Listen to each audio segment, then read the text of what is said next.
Dennis. You are okay, go ahead. Good morning, everyone.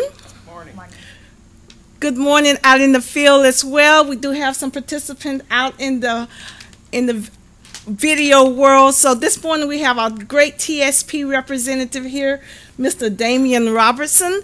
Want you all to know that he is excited about being here. Any questions that you may have, please ask them throughout the presentation. And if we have any FERS employees here, I'm a retirement specialist. So FERS employee, TSP, TSP, TSP. So great information. We're going to welcome Mr. Damian Robertson. They can do online questions. Oh, and you can do online questions. Through my email. If you have any questions out in the field, Phyllis Wellborn, Welborn. She is on Firebird. Send those questions to her via Firebird, and she will ask throughout the presentation. Thank you. Thank you, Mr. Damian. Thank you. Good morning, everyone. I'm going to try to stay still this morning. It's going to be difficult for me. With that, if you all have any questions, I may start moving around with questions. Now, let me do a brief introduction before I get into the presentation. My name is Damian Robertson. I'm one of the 8 TSP instructors. What we do is we travel throughout the nation and we brief TSP participants. One thing that I learned this morning is the presentations that you all have, the paper copies, might be slightly different from what you're going to see in the presentation this morning. So I spoke to Phyllis, and the goal is to send you all those presentations, what I have here, after we complete both presentations today, this morning's presentation, as well as this afternoon's presentation. Now, before I jump into the presentation, I'd like to get a feel for the audience, and I would like to share some information about myself. My background is in financial planning. I worked for various investment companies before transitioning back to the federal government. I'm also a retired engineering officer from the Army, and I'm about 20 years from a civilian FERS retirement. Does anyone in the audience have me beat? And I want to see a show of hands, and I'm going to start with, does anyone in the audience have 1 year or less before they retire? Okay, we have one lucky lady there. 5 years or less? Okay, I see about 3, 4 hands. 10 years or less? Okay, a couple of hands up. And last but not least, 20 years or less. Okay, so 20 years or less looks like the majority, and this is the appropriate course based on the hands that I saw come up. And what I wanted to share with you all, the differences between the two presentations this morning and this afternoon.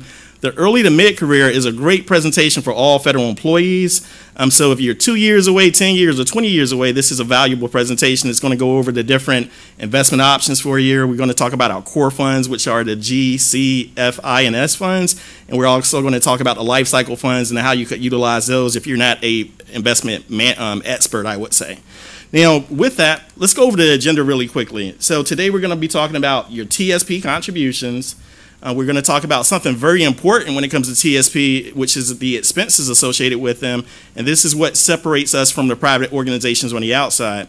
We're going to talk about the differences between traditional and Roth contributions. We're also going to talk about how to come up with a long-term investment strategy, investing for the long haul. We're going to talk about how to take money out of your accounts. So that's going to be the loans and the in-service withdrawals. And then we're going to wrap up with TSP death benefits. So another question I have for you all before we get started, and if I could see a show of hands, I'm assuming most of you are under FERS retirement system, and could I see a show of hands of those with FERS? Okay, so that's almost the entire group. And any civil service retirement system? No lucky civil service in the audience. Okay, great. So the TSP's motto, we're located in DC right behind Union Station, and we're a very small agency. I would say we're just under 300 federal employees over at TSP headquarters. Now, when it comes to retiring, our motto is to retire with dignity. Could someone help me out and define what does it mean to you to retire with dignity? Anyone? What does it mean to you to retire with dignity? Yes, ma'am.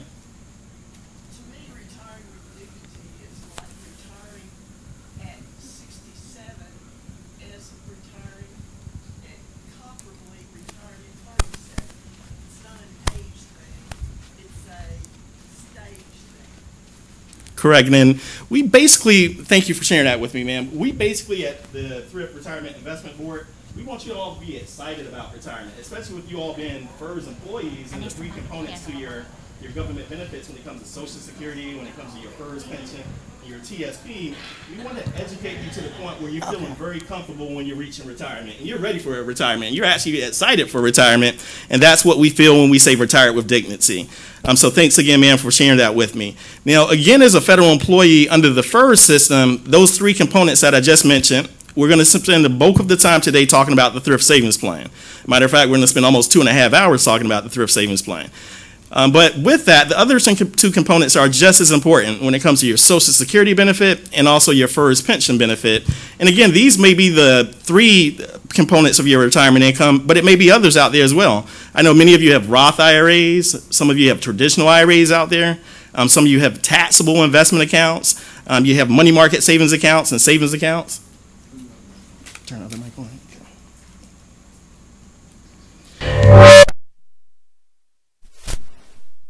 Okay. So it's different types of investments out there that's going to make up your total retirement picture, but at the least, you're going to have those three components. Now, I want to give you all some websites on the other components because we're not going to spend as much time with those. So when we talk about Social Security, does anyone recall receiving a one-page document in the mail maybe 5-10 years ago? It was maybe 2 to 3 pages, and on that back page, it would show what your benefit was when you reached a certain age. And for most of us in the audience, early Social Security is going to be at 62. Full Social Security is going to be 66 or 67 for most of us in the audience. And last but not least, a maximum benefit is going to be at 70. So most times we don't receive these documents by mail anymore, but you can still view these on the SSA.gov website. So I strongly recommend that you establish an account on SSA.gov if you haven't already done so. And what you're going to do when you visit this website is in the upper right-hand corner, it's going to say My Account. And I'm going to give this mic another try. Let's see here. Okay. So on SSA.gov in the upper right-hand corner, it says My Account. You're going to have to spend about 10 to 15 minutes on this website, but it's a wealth of information on the website once you establish the account. It's going to go over you the benefits of establishing Social Security at 62 or delaying it until 67 or 70 years old.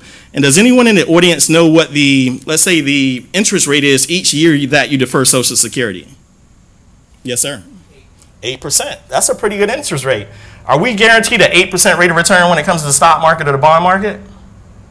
Not at all. The market's a roller coaster ride. One year it's up, the next year it's down in value. So when you think about Social Security and deferring it each year, that's a guaranteed 8% as it sits right now.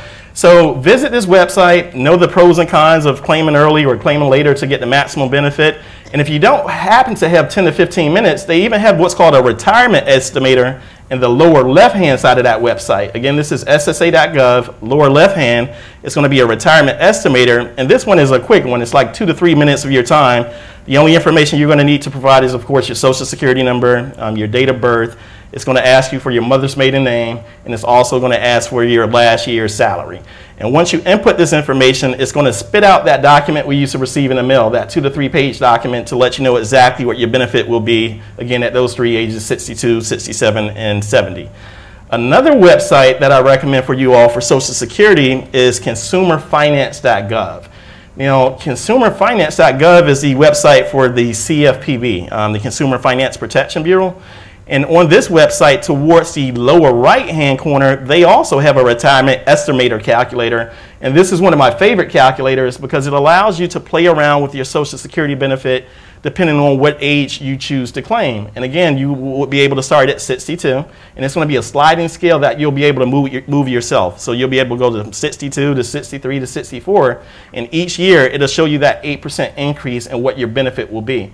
So check out consumerfinance.gov. CFPB.gov will also take you to the exact same website and take advantage of that calculator they have available there. They also run you through some different scenarios about maybe you should claim half of your spouse's benefits instead of your benefit based on, of course, both of your salaries. So go through those different scenarios, come to an idea of what your Social Security benefit is going to be, and that's one piece of the puzzle. Now, when it comes to your pension, your FERS pension, I do recommend that you all speak to your human resources points of contact, to include Phyllis that hosted the event this morning. But also go to opm.gov, and on opm.gov, in the, I would say the middle of the page, at the very top of the page, they have a link that says retirement. Once you click on that retirement link, It's going to give you a wealth of information on how to calculate your FERS pension and your civil service pension, if it's anyone out there under the civil service retirement system. Now, FERS is a pretty simple calculation. What is it, 1% times our high 3 and our years of service. So that's a pretty easy calculation, but as we see moving forward in the slideshows, this is going to be valuable information to give yourself an idea of what retirement is going to look like for you, even if you're 10, 20, 25 years away from retirement today. So TSP, again, we're going to spend the next 2.5 hours discussing TSP, but one thing that I often get through my travels is how much should I save in my TSP? And it seems like everyone wants to throw the magic number out there and say, hey, I should at least have $1 million in my TSP. And what I share with them is I back into it a different way. And I like to share facts with my audiences as well. As of December 2017, we had about 25,000 TSP millionaires. And we did a case study on this, and what we noticed with those 25,000 TSP millionaires were, first off, they started when the plan was incepted back in 1986, 1987. And we also noticed that these millionaires were invested in the C and the S fund for the duration of their careers. And they never made any changes to their portfolios. So even during the downfall in 2008, these people stayed in the S fund, the C and the S fund, and they were able to accumulate their dollars over time to become TSP millionaires. Now, since December 2017, it's been a lot of market volatility. I'm sure if you all are checking your accounts on a regular basis, you're noticing this in 2018. One week it seems the market's up, the next week it seems that the market is down. So I would say we don't have quite as few TSP millionaires as we did in December 2017, but it's still a nice amount of TSP millionaires. Now, we also have, and these were self-made TSP millionaires. I'm not including those who transferred money from other retirement plans into their TSPs, because we have a lot of people who became TSP millionaires, especially those who sit on Capitol Hill, where they worked in the private sector and they brought a lot of their assets from 401ks and traditional IRAs into the TSP. And later on in the presentation, if you all have outside accounts that are what we consider qualified plans, such as 401ks or 457s and 403bs, you can move those over into your TSP if you choose to, especially if you would like to take advantage of the low cost of the TSP, which is a huge selling point that I'm going to touch on a little bit later. So what should your TSP savings goal be? Well, I like to back into it, and what I would look at first as we look at this particular slide here is, what is our expected fixed income? So again, as FERS employees, we know that we're going to have 2 guaranteed streams of income. And what are those 2 streams of income going to be? The guaranteed streams of income. Exactly. Thank you, Phyllis. It's going to be our annuity, our FERS annuity, and also Social Security is going to be there. And both of those act as streams of a pension or annuity, again, as Phyllis said. Now, with that, let me give you all some scenarios. So again, my background is in financial planning. I've worked with many clients in the past. And one thing I would always share with them, okay, let's talk about the guarantees first before we start talking about how much we can take out from our TSP account. So let's say hypothetically, and these are some realistic numbers based on what I've seen, let's say your Social Security benefit is going to be $30,000 in retirement. And let's say, you know, after your federal career as a civilian, that you're going to have an additional $20,000 from your pension, your FERS annuity. So combined, you're going to have $50,000 of fixed income in retirement. And let's say you were used to making $100,000 before you separated from service. So $100,000 minus that $50,000, it's about a $50,000 gap. So in order for us to be whole, we need to be able to generate $50,000 from our TSP. Now, with that said, in financial planning, there's a rule of thumb called a replacement ratio. Now, a replacement ratio is basically how much income do you need in retirement to be comfortable. Does anyone in the audience have any ideas of what percentage of your income in retirement you should need to be comfortable? Any guesses? What was it, 70%? Did I hear 70%? 80%? Those are absolutely correct. 70 to 80% is the exact replacement ratio. So if you're, again, using our scenario of 100,000, yes, ma'am.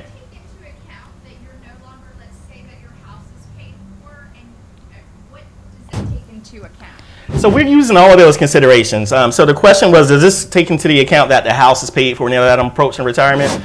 Yes, it does. And again, it's just a rule of thumb, but we're also including the fact that, hey, you're no longer making contributions to your TSP. And TSP, and I know some of you in the audience are maximizing those contributions, and that's a pretty large chunk of money. you know, $18,500 going into your TSP, and then some of you who are in the calendar year in which you turn 50, you're able to do an additional $6,000. So that's $24,500 of income that won't be going into an investment plan when you separate. So for the rule of thumb, we are considering that, hey, you won't need as much income because, again, you're not making these large TSP contributions. You may not have a mortgage to pay when you reach retirement. So again, this is a rule of thumb. And later on in the presentation, I'm going to give you all some more concrete numbers. But using this rule of thumb, the replacement ratio of 70 to 80K, using my example where you were making 100K, you would need about 70 to 80K to be comfortable in retirement. So let's use another financial planning rule of thumb. It's called a 4% safe withdrawal rate. Has anyone heard of the safe withdrawal rate? Okay, so the 4% safe withdrawal rate basically says that, hey, you should be able to take about 4% of your portfolio's value out on an annual basis and never run out of money in retirement. So using my scenario with $1 million saved in your TSP, and again with that 4% rule, how much money should we be able to generate in retirement for the rest of our lives? 4% of $1 million. $40,000.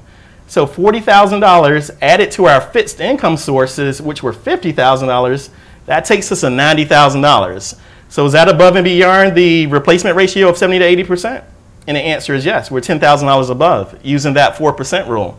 Now, one thing that I will share with the 4% rule is, you know, it's based on market returns and the fact that you're at least generating a 4% rate of return. So for an example, if we're 100% in the G fund, what rate of return are we getting on an annual base? Anyone know? Somewhere between 2 to 2.5% is where the G fund historically has been, especially recently in a low interest rate environment. Thank you. So if we're in a 2.5% rate of return, but we're taking out 4%, what's going to happen to our portfolio? It's going to start going down in value.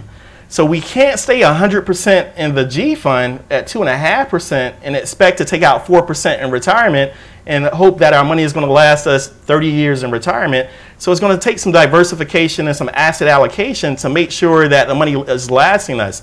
So again, we just need to make sure that we're generating at least 4% in retirement to offset the withdrawal rate. And we have these life cycle funds that I'm going to talk about a bit later in the presentation as well. And one of them are specifically set up for those in retirement, and it's called the L Income Fund.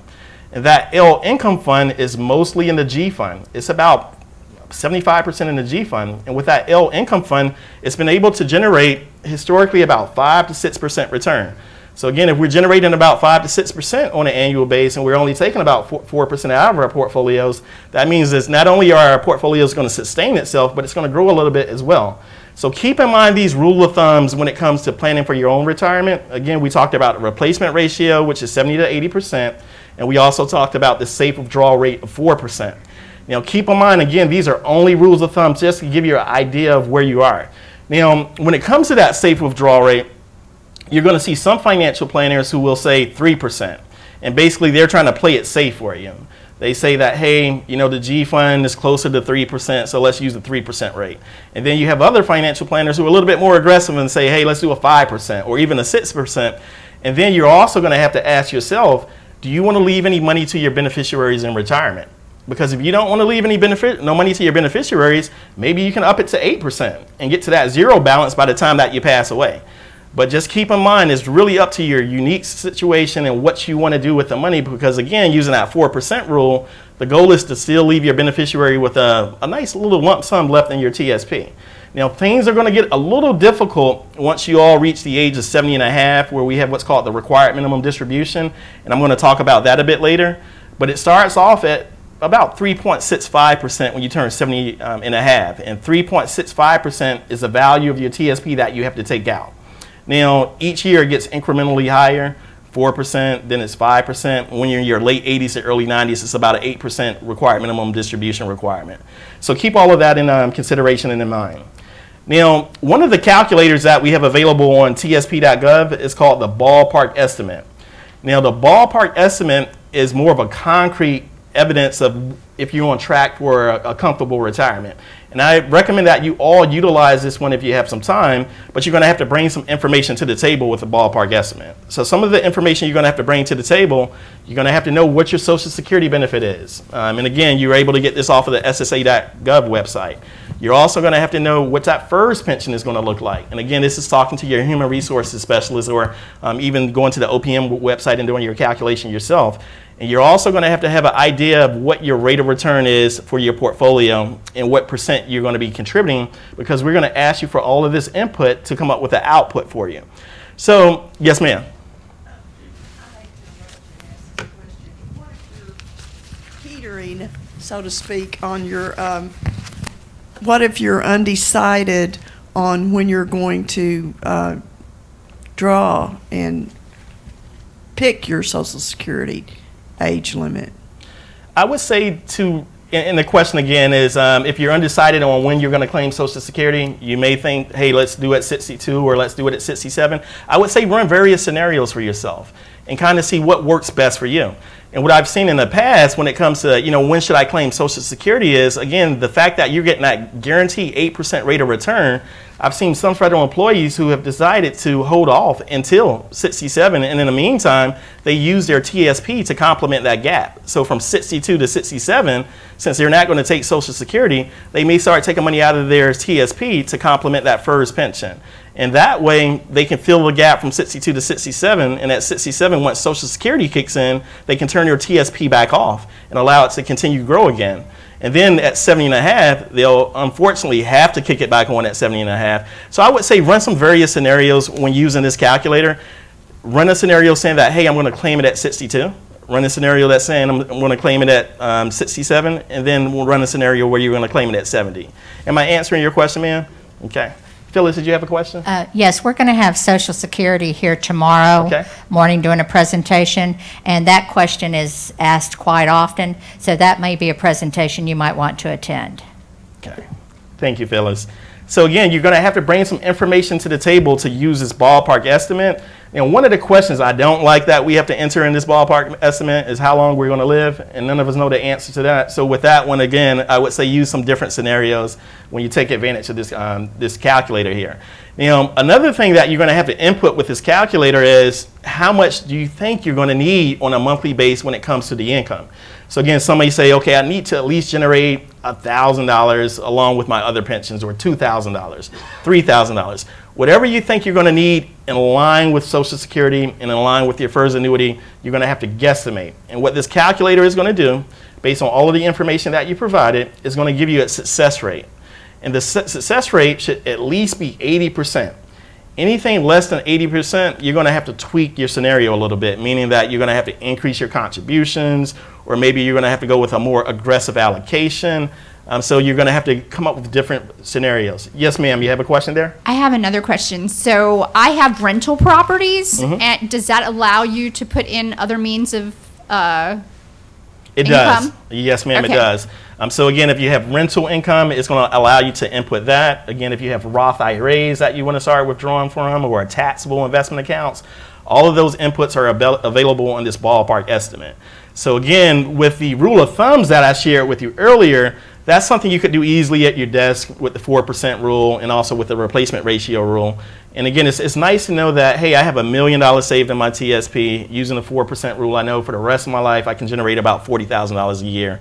And then again, to use the calculations for Social Security and your FERS pension. But the ballpark estimate is going to give you more concrete numbers when it comes to what the retirement picture is going to look like for you. So what factors are involved with accumulating our TSP balance? So it's 4 factors. First is how long are you making your contributions? So of course, the longer we're making our contributions, the better off we're going to be. If we can take advantage of the compounding earnings and the share price appreciation for a 20 to 30 year period, the odds are in our favor that we're going to be TSP millionaires and beyond. It is also based on how much we're contributing to our TSP. So the sooner that we're taking advantage of the maximum match, which is, does anyone know what the maximum matching contributions is for TSP? Just the percentage of the match. What percentage would you need to come out of pocket in order to get the maximum match? Yep, 5%. It's actually 4% matching and 1% agency automatic contribution for a grand total of 5%. So I always give federal employees 3 different goals. I always say, hey, you know, the first goal is to take advantage of the matching contributions in that agency automatic, which is at 5%. Goal number 2 is to at least increase your contribution limits percentages by 1% every calendar year. And goal number 3 is to take advantage of the maximum IRS, the elective deferral limit of $18,500. And again, for those of you who turn 50 years old in this calendar year, you have a 4th goal, which is to take advantage of the catch-up contribution, which we'll talk about a little bit later as well. So again, how much you're contributing to your TSP is a very important factor. Next is based on how much is your balance growing. It's based on your asset allocation. And I know sometimes when I give the presentation, it seems like I'm beating up on a G fund, but the G fund is important. It has its place into building a retirement portfolio, especially as we get closer to retirement, but it's not going to help us grow our portfolios as much as we need it to, especially to compare with our civil service retirement peers. So the proper asset allocation is very important. So if we're 20 years away from retirement, we need to diversify our portfolios a bit. We can't just say in a G fund, and you know, I refer to the G fund as like a high-powered savings account. Yep, it's no risk associated with it, but we're losing purchasing power. It's not keeping up with the rate of inflation historically, which has been about 3 to 4%. Recently, it's been a little bit low when it comes to inflation, 1 to 2%. But again, for the long term, the G fund isn't going to do it, and that's why we always recommend taking advantage of our life cycle funds and diversification. And last but not least, it's based on how much your returns are reduced by expenses and also withdrawals and TSP loans. So again, the more we're paying for our investments, the lower our returns are going to be. The more loans we're taking out, or the permanent depletions when it comes to age-based withdrawals or partial withdrawals from our TSP accounts, that's going to have an effect on the snowballing effect of growing our TSP accounts. So let's talk about TSP contributions. And here I have a scenario of someone who started investing in their TSP at the age of 25. And this person, they made $42,000 throughout their entire career, never had any promotions. And this person was in a moderate type portfolio. Let's say they were in a life cycle 2030 fund, or they were in a combination of the C and the S and maybe the F and the G fund. So this person had a rate of return 6% fixed every year. And again, starting with a $42,000 salary, but they started at the age 25. And we used 3 different contribution rates. We did 3%, 5%, and 10%.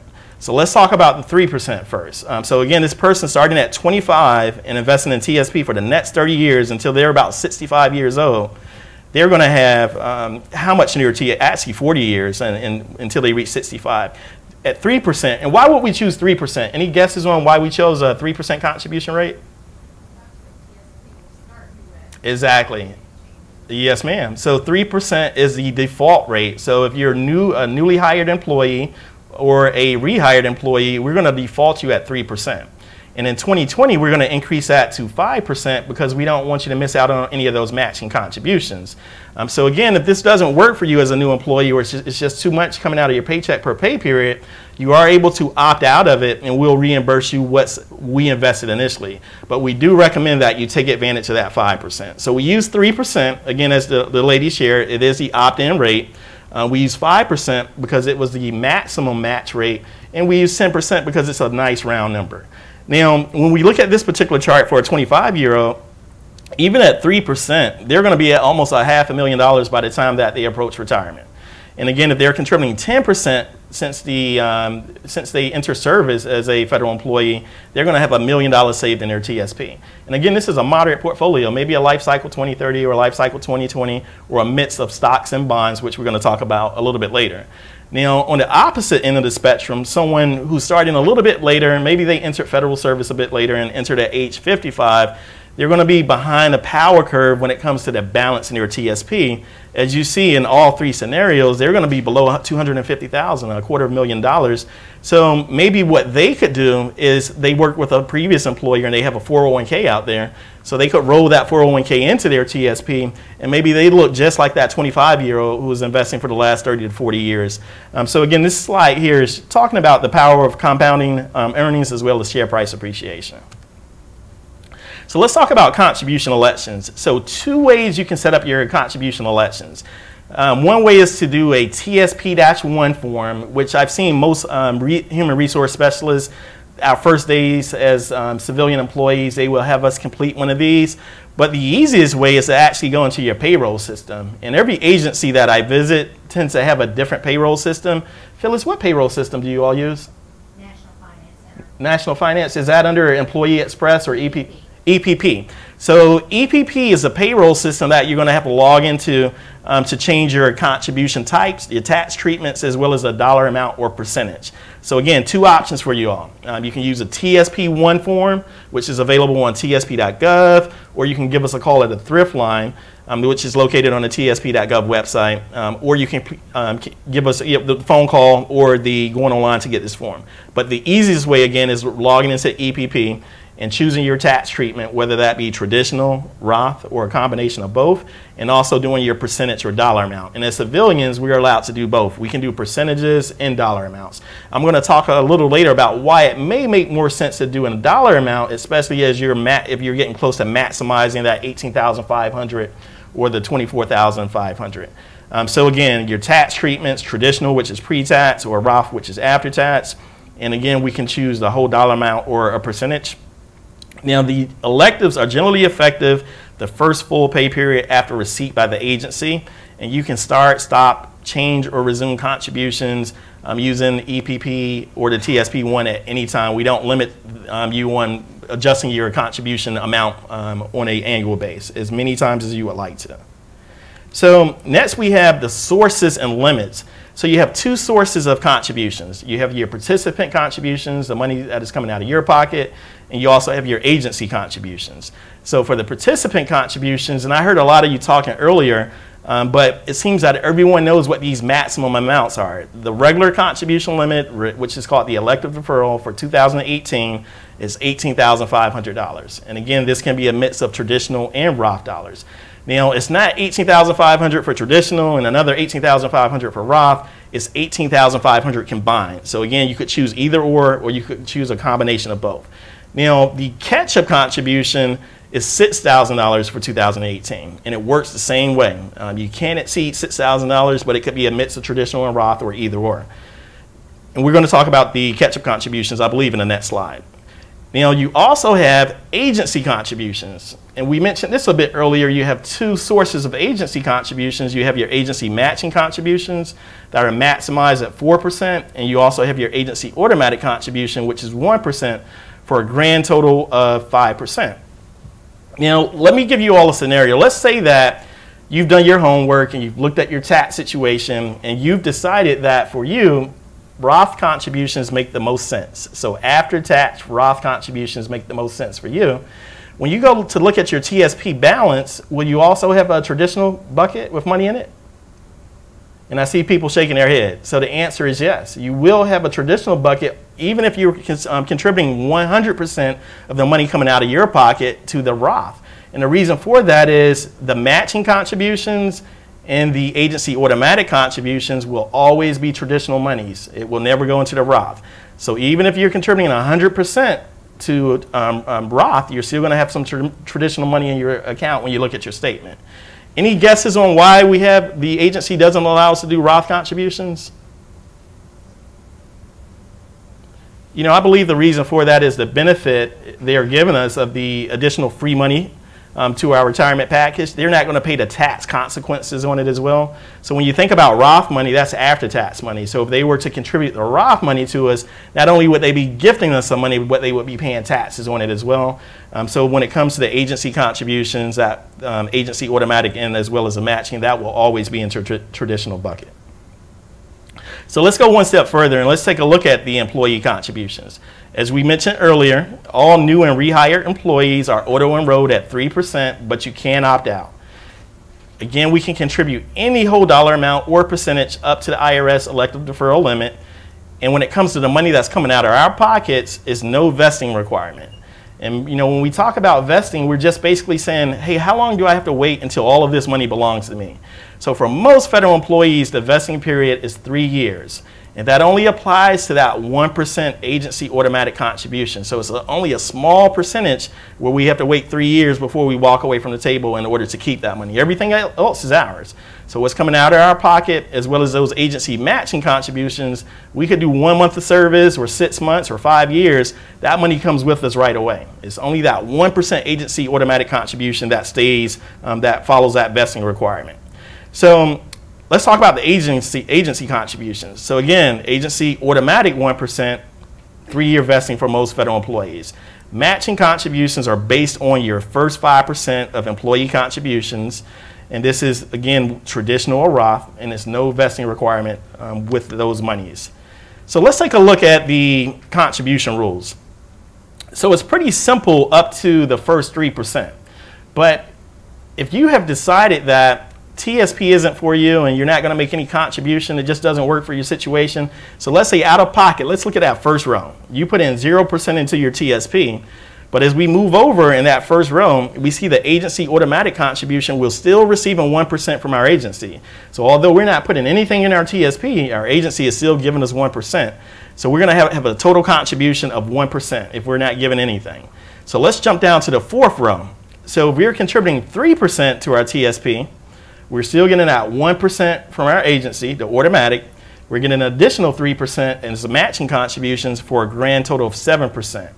So the first 3% is matched dollar for dollar. So every percent you put in for the first 3, we're going to match you a percent. You know, the next 2%, they work a little bit different. The next 2% are matched 50 cents to the dollar. So when we look, let's jump all the way down to row number 6 here, where out of pocket, we're putting in 5%. Again, our agency is still giving us 1% automatic, and we're receiving 4% in matching contributions for a grand total of 10%. So again, those last 2%, we match 50 cents to the dollar. So again, if you're putting in 5%, you're taking advantage of the full match, and you're going to end up receiving a total of 10% in your account. You know, anything above and beyond that 5%, you won't receive any additional matching contributions. However, you're building your retirement nest egg, and you're also giving yourself a large tax deduction if you're doing traditional contributions, and you're growing your money tax-free if you're making Roth contributions. So don't stop at 5%. If you're able to make more contributions, definitely take advantage of it, although you're not receiving any more matching contributions. So let's talk about the catch-up contributions, and I mentioned this earlier. So the catch-up contributions are available for all participants the calendar year in which they turn 50 years old. And with the catch-up contributions, this could be, let's say your birthday was December 31st of 2018. You can start making these catch-up contributions on January 1st of that calendar year. And for 2018, the catch-up contribution limit is $6,000. And another thing I'll say with the catch-up and also the regular contributions is it changes for the most part almost every year. And normally around the October timeframe, you'll see IRS release an announcement. And usually what I've seen in the past is it increases by $500 increments or $1,000 increments. But again, for this calendar year, catch-up contributions are $6,000. They are only allowed a dollar amount only. We can't do percentages for the catch-up contributions. Again, the ways to go about making your catch-up contributions is completing the TSP-1-C form, or also going into EPP and making your contributions election as well. Now, we do require, if you're making catch-up contributions, that you self-certify each year. And also with the catch-up contributions, they don't follow you from year to year. And meaning, for example, if you're contributing $18,500 for your regular contributions in 2019, it's going to continue on that path to $18,500. With your catch-up contributions, it's not going to follow you to the next year. You're going to have to go into the payroll system and enter what you would like to make when it comes to catch-up contributions year after year, and also check the box that says, I plan on making the regular contributions up to the elective deferral limit of $18,500. And the reason that we do this is we want you to make sure that you're not leaving any money on the table when it comes to those matching contributions. Because again, the catch-up contributions, they don't allow you to receive matching contributions with it. So we want you all to take advantage of the free money on the table, and that's why we ask that you self-certify every year to make sure you're maximizing those matching contributions. Any uniformed services in the audience? Any retired military or reservists? One retiree? Any reservists? One reservist? Ma'am, do you have a TSP, Uniform Services TSP account? So you have 2 accounts? Okay, great. So when it comes to uniform services, MyPay only allows you to do a percentage. You aren't able to do a dollar amount for your contributions, your uniform services account, that is. Now, the unique thing about uniform services is they have a different limit when it comes to contributions that they can make, that they go by. And that limit is called the annual additions limit. And you all may see this towards the bottom of this particular slide. Now, the annual additions limit for 2018 is $55,000. So it applies to all of us, even if we don't have military service, but the military service are able to get closer to that maximum amount. And the one thing that I will leave you all with on this particular slide is I often get the question of, does the matching contributions and the agency automatic contribution, do they go towards my $18,500 limit? And the answer is no to that question. Those matching contributions and that agency contribution, they go towards what's called the annual additions limit. So as civilian federal employees, most of us never get anywhere close to maximizing that $55,000 because, again, the matching and the agency contribution on top of what we're contributing it doesn't allow you to reach $55,000. Whereas with military service members, they're able to make additional contributions when they're in hazardous duty areas. They're able to take their bonus pay and put it into their TSP. They're able to take their hazardous duty pay and put it into their TSP as well. So they are able to get closer to that $55,000 annual additions limit. But again, the annual additions limit does apply to all of us, and it's at $55,000 for 2018. So this slide, I won't go into detail, but for those of you who have military members as family or, again, reservists or retired military, as of January 1st, 2018, the military developed a new retirement system called the blended retirement system. So the old system is the now called the legacy system, and basically what happened is they are looking closer like a federal civilian employee. So the military was known for having a pretty hefty pension once they retired from service, but as of January 1st, 2018, for all new accessions, it's been reduced by 20%. So their multiplier for calculating their pension has gone from 2.5% all the way down to 2%. So again, that's a 20% reduction. But in turn, they're receiving matching contributions just like us as civilian employees with their TSP up to 5% matching contributions. So this allows the military members who didn't plan on doing 20 years to walk away from the table with something when it comes to matching contributions, whereas under the legacy system, if you were in for 10 or 15 years and you walked away from the table, you didn't have anything from the government in the form of a pension or any matching contributions. So this is a pretty important slide. This is maximizing your match. So for those of you in the audience who are maximizing your contributions to the elective deferral limit of $18,500, pay attention to this particular slide. So we have two federal employees. We have Ed and Susan, and both of them make the exact same amount of money per pay period. They're both contributing 30%. Well, they're contributing 30% over the course of a year, and they make $3,000 per pay period. So we have Ed and Susan. So let's take a look at Ed first. Ed has decided that he wants to make contributions of $900 per pay period. So everything looks pretty good all the way down to pay period number 21. So in pay period number 21, EPP, the payroll system, has kicked Ed out of the system because he's about to reach that elective deferral limit of $18,500. So instead of making $900 contribution in pay period number 21, the system only allows him to do $500. So when all is said and done, after pay period number 21, Ed has contributed $18,500, and he's received matching contributions of $2,520. So let's take a look at Susan. Susan decided that she's going to do $712 per pay period. So when we look at her all the way through pay period number 21, she's received the exact same amount as Ed when it comes to matching contributions. She's received $2,520 as well. But when we look at her elective deferral limit, she's only at $14,952. So when we go one step further, we see that Susan's able to make additional contributions for the remainder of the year. So all the way through pay periods number 26, she's able to make additional contributions into her TSP, and she's also able to receive additional matching contributions. So when all is said and done, after pay period number 26, Ed is left with $2,520 worth of matching contributions, but when we look at Susan, she has $3,120 worth of matching contributions. So she was able to maximize those matching contributions by doing a little bit of homework at the beginning of the year or at the very end of the year, or her human resources specialist did her a favor and sent out an email that says, hey, if you want to maximize your employee contributions, at the elective deferral limit of $18,500, you will need to contribute $712 per pay period. Do you all receive the email from HR at the beginning or end of the year?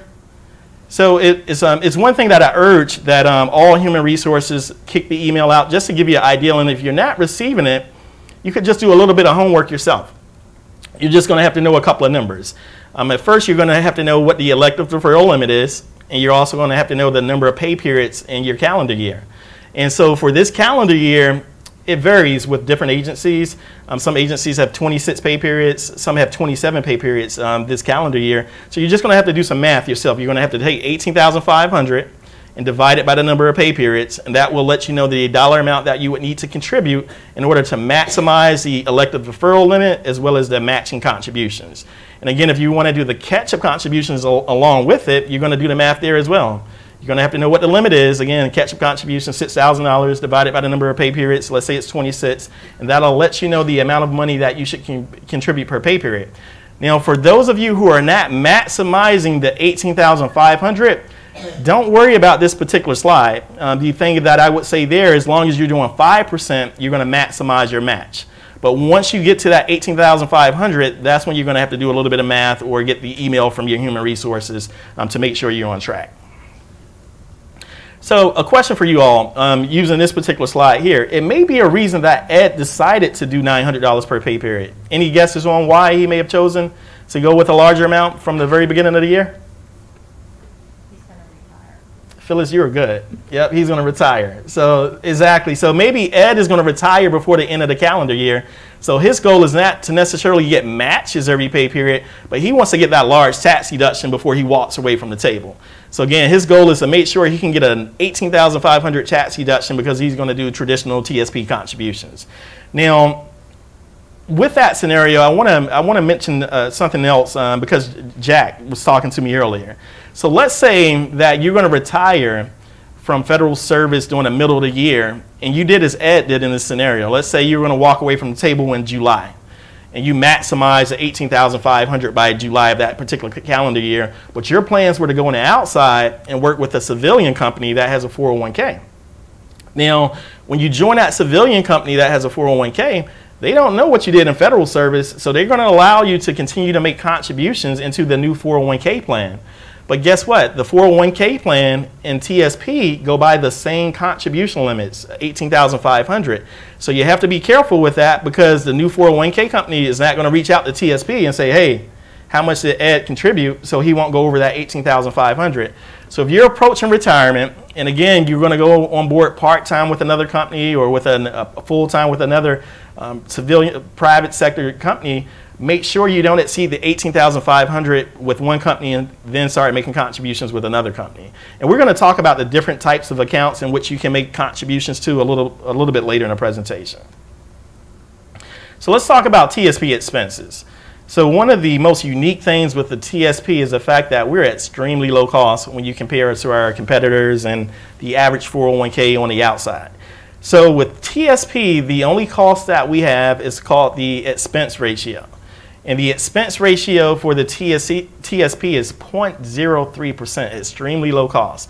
So that's basically 33 cents per every $1,000. When you compare us to, again, our civilian counterparts in the private sector, the average 401k is $4.30 for every $1,000. Now, I would even like to go a step further when it comes to expenses of plans. When you're working with investment companies or banks or credit unions, normally you run into 4 different expenses. And the first that we've already talked about, the expense ratio, and make sure you're aware of all the expenses that you're paying with your investments. So again, the expense ratio at TSP, 33 cents to every $1,000. I've seen that expense ratio as high as $10 to $20 per every $1,000 on the outside. So that's one expense. The number 2 expense is called a sales charge. So working with some different investment companies and advisors, just to put money into the investment, they will give you what's called a sales charge. I've seen it as high as about 5.75%. And if they don't get you on the front end, they have what's called contingent deferred sales charges, where if you don't leave the money in that investment long enough, you'll have to pay a sales charge on the back end. I've seen that as high as about 3%. Another expense that you may have to pay on the outside is called a management fee. And a management fee is usually a percentage based on the assets under management. So again, if you have $1 million assets under management, they will charge you a flat percentage. And that percentage I've seen on the low end about 1%, maybe a little bit lower. And on the high end, I've seen it as high as 3%. And this is based on the value of your account, regardless of performance. So your account could be down 10% in value because it was a bad year in the market. You're still going to get charged at 2% if you have a management fee. So it's now going to be down 12%. And the last fee that I've seen is called a maintenance or custodial fee. And you'll see this in any types of investment accounts where they're just charging you a fee on an annual base. It's also known as a maintenance fee. I've seen it charged as little as $35. I've seen it as high as $150. So be aware of those fees. Again, the expense ratio, the management fee, the sales charge, the maintenance fee, and the custodial fee. They all add up over time. So the next slide here shows you the difference between the TSP and, let's say, the average 401k out there. So again, with the TSP, and this is an outdated slide, for 2017, our expense ratio was 38 cents per every $1,000, but it's been lowered in 2018 to 33 cents per every $1,000. When we compare that to the 401k on the outside, we're saving about $30,000 over a 30-year period. So again, and this is assuming that we start with a $50,000 balance, and we grow that account at a 6% rate of return. When it's all said and done, your TSP is going to exceed that 401k by about $30,000. So how do we take advantage of the low costs associated with TSP, especially if you have accounts on the outside? So you're able to transfer money into your TSP by doing what's called a direct rollover.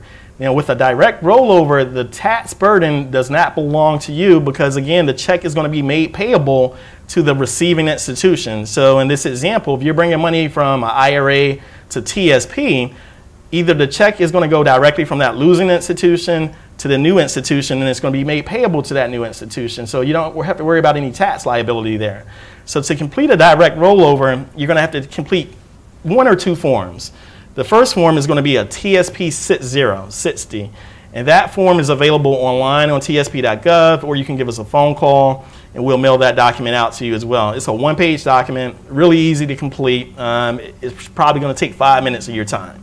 You're also going to have to reach out to the losing institution, and you're going to have to reach out to your former employer and ask them who's the custodian, or look at your account statement and see who the custodian of those funds are, and maybe it'll be Fidelity or another investment company.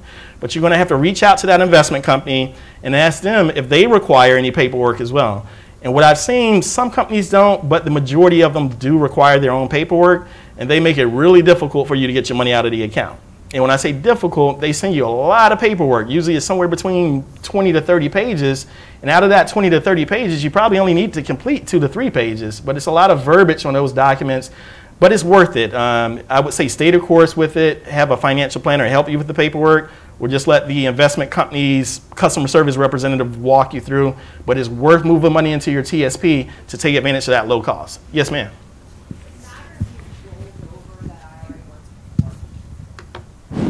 So, sorry, does it matter if you've already rolled that IRA over once before, so from a former employer to, say, a financial institution? Nope. So in that scenario, you're still able to move it back into your TSP account. What I'm about to talk about in a second is called an indirect rollover. And with an indirect rollover, you're only able to do that once per calendar year. But with a direct rollover, and it sounds like you completed a direct rollover in the past, you're able to do as many direct rollovers over the course of a lifetime as you choose to do. So even though that was a 401k that went to an IRA, you can take that IRA and bring it back to your TSP. Does that answer your question, man? Okay. All right, so what can we roll over into TSP? We can move over a traditional IRA. We can move over a 401k, and a 401k is the equivalent to TSP. It's just the private sector version of the TSP. You can move over a 457B. A 457B is for local and state governments, and with a 457B, it's pretty unique because 457Bs go by different contribution limits. So if you're lucky enough to have a 457B and a TSP, you're able to take $18,500, put it in your TSP, and take another $18,500 and put it in a 457B. That's the only unique account out there where the same contribution limit doesn't apply. And you also have 403Bs, which is for a nonprofit institution. Lots of school teachers have 403Bs and other nonprofit organizations. Now, you're also able to move money into your Roth TSP. Does anyone see that one of those circles has disappeared when it comes to Roth TSP? Which one is missing? Exactly. So the Roth IRA is missing for the Roth TSP. All of the rest of the circles are there. So you can move over a Roth 401k, you can move over a Roth 403b, you can move over that Roth 457b, but unfortunately, you can't move over a Roth IRA into the TSP. And it's an IRS rule. Don't know why they have it that way. Hopefully they'll get more flexible for us in the future, but we aren't able to move Roth IRAs into our Roth TSPs, but we are able to move Roth TSP into Roth IRA once we separate from service. And we can't transfer rollover, again, the Roth IRA, educational IRAs, which are referred to as Coverdale IRAs, and or inherited IRAs into our TSP. Everything else can come into a TSP. And we can't move taxable accounts either. So you can't take a taxable investment account or a savings account and move it into your TSP. It has to be what's known as a qualified employee plan, which is listed on this particular slide here. And again, why would you want to do so? To take advantage of the low cost of the TSP. So next we have what's known as the indirect rollover. And the indirect rollover is also known as a 60-day rollover. And with a 60-day or indirect rollover, the burden of proof is on you from a tax consequence. So be careful if you pursue the indirect rollover. Matter of fact, when you look at the paperwork of the losing institution, they're not going to have an option for an indirect rollover. If you want to complete an indirect rollover, you're basically going to have to choose a block that's going to be a cash out. So you're going to have money sent to you in a checking account or a savings account. Yes, ma'am.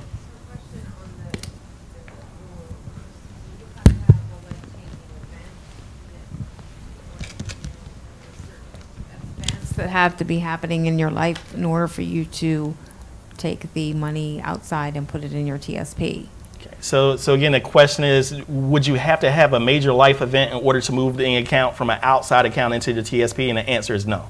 So you can do it anytime? You can do it anytime you want to, as often as you would like. I know with me, for example, with my investment career, I've worked for various investment companies out there, and I've always moved them into my TSP account. And I had multiple, and I did them all at the same time, or I could wait over the course of a 5-year period, 10-year period. It's really up to you, but no limits on it.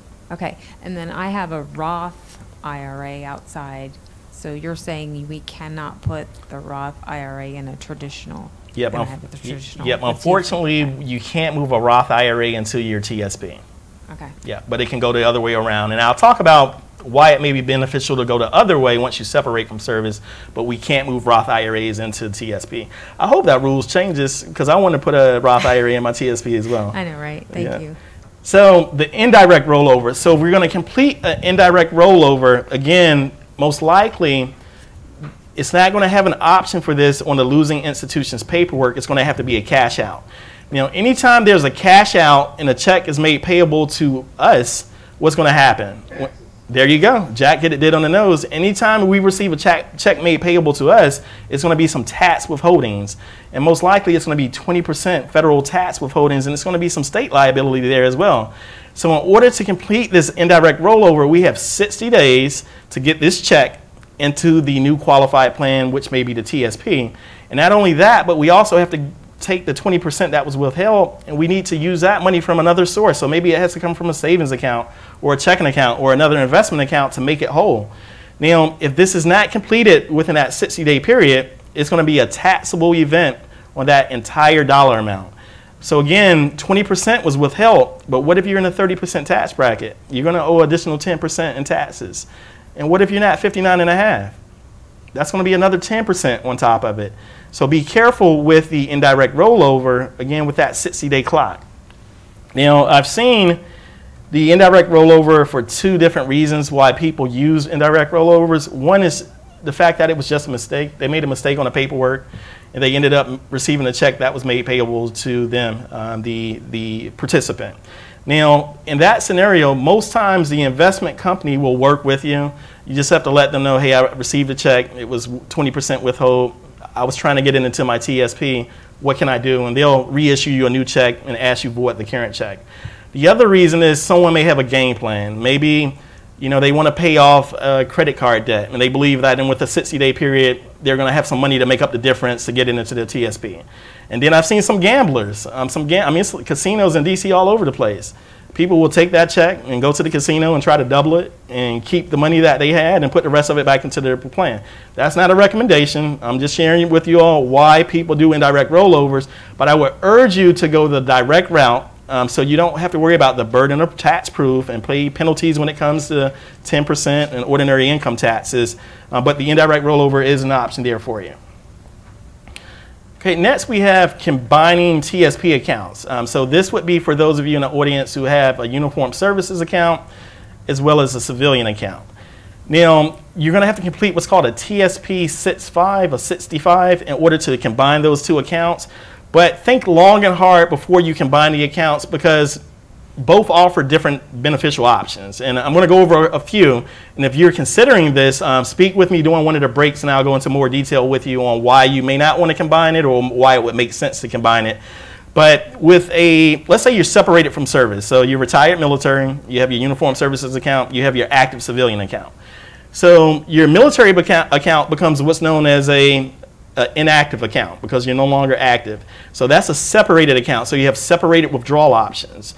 So you're able to go into that account and take money out to complement your income if you need to, especially if you're under the age of 59 and a half. Whereas with the civilian account, that's an active account, so you don't have as many withdrawal options available for you. So if you think you're going to need to put hands on the money, you may want to leave one separated and the other active and not combine them because once you combine them, that's all active money and you lose some withdrawal options. I've seen other participants who just keep the account separated because they want to have two different investment strategies. One may be the more aggressive account, and then the other may be conservative. One may use the core funds of TSP, the other may use the life cycle funds. So different reasons to leave the accounts separated or to combine the accounts. And again, if you're thinking about combining the accounts, just stop past and talk to me on a break or after the presentation. So we also have the choice of tax treatments when it comes to your TSP. You have your traditional and you also have your Roth as options. So when it comes to tax treatments, traditional pre-tax and Roth after tax. And what I always share with participants, I try to give them an example and say, you know, when it comes to pre-tax, if you're making $100,000 today and you contribute $10,000 to your TSP and it goes in traditional, when you go to do your taxes, the IRS is going to tax you at what dollar amount? You make $100,000, you contribute $10,000 traditional, you go to do your taxes, what's your taxable income, not including anything else? Exactly, $90,000. That's you get a $10,000 tax deduction now. So you're lowering your taxable income. You're giving yourself a tax break whenever you make traditional TSP contributions. Let's use the same example for Roth. The Roth is the after-tax money. You make $100,000, you contribute $10,000 to your Roth TSP, you go to do your taxes, the IRS is going to tax you at what rate, not considering anything else? $100,000. So you're not getting a tax deduction. Your taxable income stays exactly the same because you didn't get a tax deduction. So the benefit there is growing your money tax-free if you're able to meet two rules that we're going to talk about a bit later. Now, when it comes to those traditional and Roth buckets, I often get the question on which one makes more sense for me. And I always say it really depends on your unique tax situation. But I would always throw out there, you know, take a look at your tax return, your last year's tax return or your upcoming tax return and see where you're at. You know, if you're breaking even or if you owe money or if you're getting a large refund. So maybe if you're owing money, maybe you need as much of a tax deduction as possible. So you want to make some contributions to that traditional bucket because that's going to lower your income and lower your tax liability.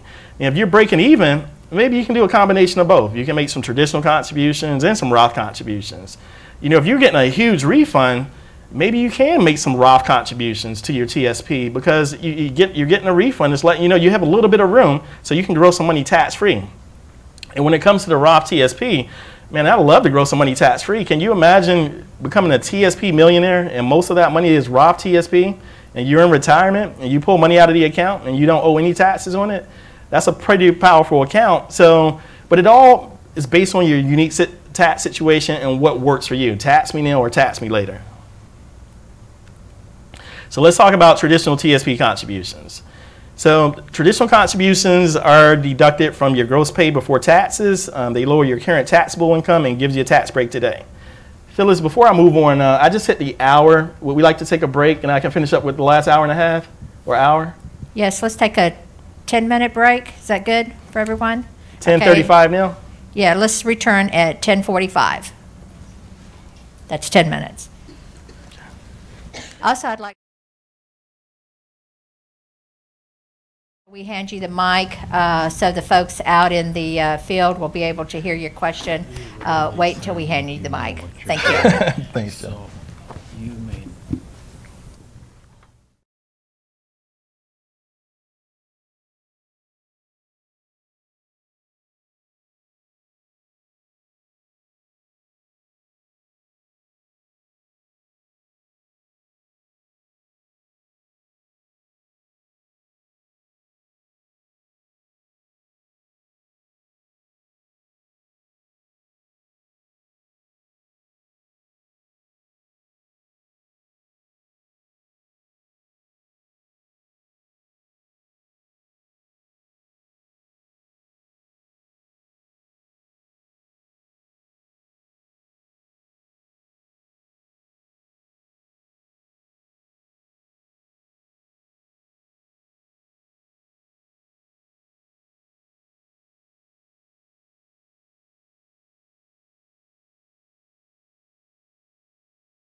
Till we hand you the mic so our folks out in the field can hear your question. Thank you.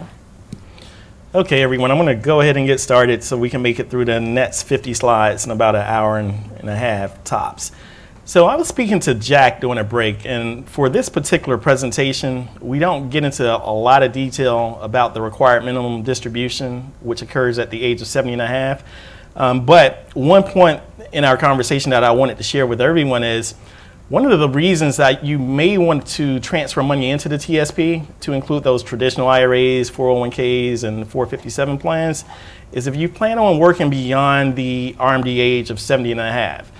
And the reason for that is, as long as you're an active employee, we're going to defer your required minimum distribution until you separate from service.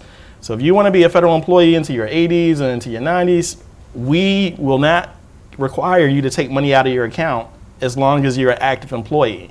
Now, what if you had traditional IRAs on the outside and you're beyond 70 and a half? Those accounts will have a required minimum distribution requirement. So although you're still working, it doesn't matter with those outside accounts. So to defer all of that money, it may be beneficial to just take those outside accounts and move those into your TSP, and that way all of your money is deferred until you separate from service. So again, it's just another strategy for those of you who don't necessarily have a need for income at 70 and a half and you're still working, to combine accounts and defer all of that money. So getting back into the traditional TSP contributions, again, this is tax deferred money. So why would this be beneficial for you? So it lowers your taxable income and it gives you your tax break today. And this can give you a large tax break up to $24,500 if you're making catch-up contributions as well. Both your contributions and earnings grow tax deferred. So of course, when you pull money out of your TSP with the traditional, it's going to be based on whatever tax rate, ordinary income tax rate you're at that time. And hopefully the tax code continues to go down and not up in value, because it's going to be beneficial for us as traditional TSP contributions. The agency, as I mentioned earlier, the agency automatic 1% and the agency matching contributions will always go into your traditional bucket. So traditional contributions will lower your AGI, and they may create or enhance your ability for a saver's credit, which I'm going to talk about a bit later in the presentation. It can increase the amount of certain itemized deductions, and it also allows high income taxpayers to possibly make Roth IRA contributions. Again, traditional contributions, when money comes out of the account later down the road, when we're separated from service or in retirement, it will be taxed at ordinary income at our marginal tax rates. So on the flip side, Roth TSP contributions work completely opposite. They're not deducted from your gross pay after taxes. So what you're earning is what you're earning, although you're making those contributions, and we won't have as much take-home pay as we do with traditional contributions. The contributions won't be taxed again, but we have to meet two requirements that I'm going to talk about in a second, two very important qualification rules. They don't affect your adjusted gross income. They will reduce or eliminate your eligibility for the saver's credit. They reduce the amount of certain itemized deductions, and they don't allow high income taxpayers to make Roth IRA contributions in addition to TSP. We currently do not offer conversions of traditional TSP to Roth TSPs. And what you all will note is, especially if you're working on the outside or have outside investment accounts, you are able to do conversions on the outside. And an example of a conversion would be, let's say you got a traditional IRA, and you're thinking to yourself, it would be nice to have a Roth IRA and have some after-tax money. So you take everything in that traditional IRA and you convert it to a Roth IRA, and that way you have some money where the taxes have already been paid. You're able to pull money out of the account once you separate from service later down the road at 59 and a half or later, and have tax-free money. Now, if you're doing a conversion, what's going to happen? Who's going to be knocking on your door? The IRS. Anytime you convert traditional dollars to Roth dollars, you're basically saying to the IRS, I'm going to pay taxes on all of this money that I'm turning into Roth money. So be careful with conversions on the outside to make sure you can withstand the tax liability with it. Because again, if you have $100,000 in this conversion that you're doing, and you're already making $100,000 of income, the IRS is going to say, hey, that person made $200,000 for this calendar year. But currently, we do not have this option, possibly in the future. So Roth TSP qualification rules, two qualified earnings rules, and this is a pretty important slide. So the money you put into your Roth TSP is yours, and you'll never pay taxes on it again because you've already paid the taxes. However, the earnings on your Roth TSP, you have to meet two qualification rules. One is you have to be 59 and a half, and number two, the account has to be established for 5 years. So if these two rules aren't met, the earnings on your Roth TSP will become traditional TSP dollars, meaning that when you pull money out of the account, you're going to have some tax liability on those earnings. Now, again, the money you put into the Roth TSP, you've already paid taxes. But if those rules aren't met on the earnings, it will turn into traditional TSP dollars. So if you're planning on making Roth TSP contributions and you're not already doing so, I do recommend just throwing $1 in the account or putting 1% of your salary in the account just to get that 5-year window ticking for yourself. And it follows you all the way through retirement. So maybe you need a tax deduction more so now. Just drop 1% or drop $1 in the account to get that 5-year window ticking. And later down the road, you'll be able to take your money out tax-free once you're beyond the age of 59 and a half.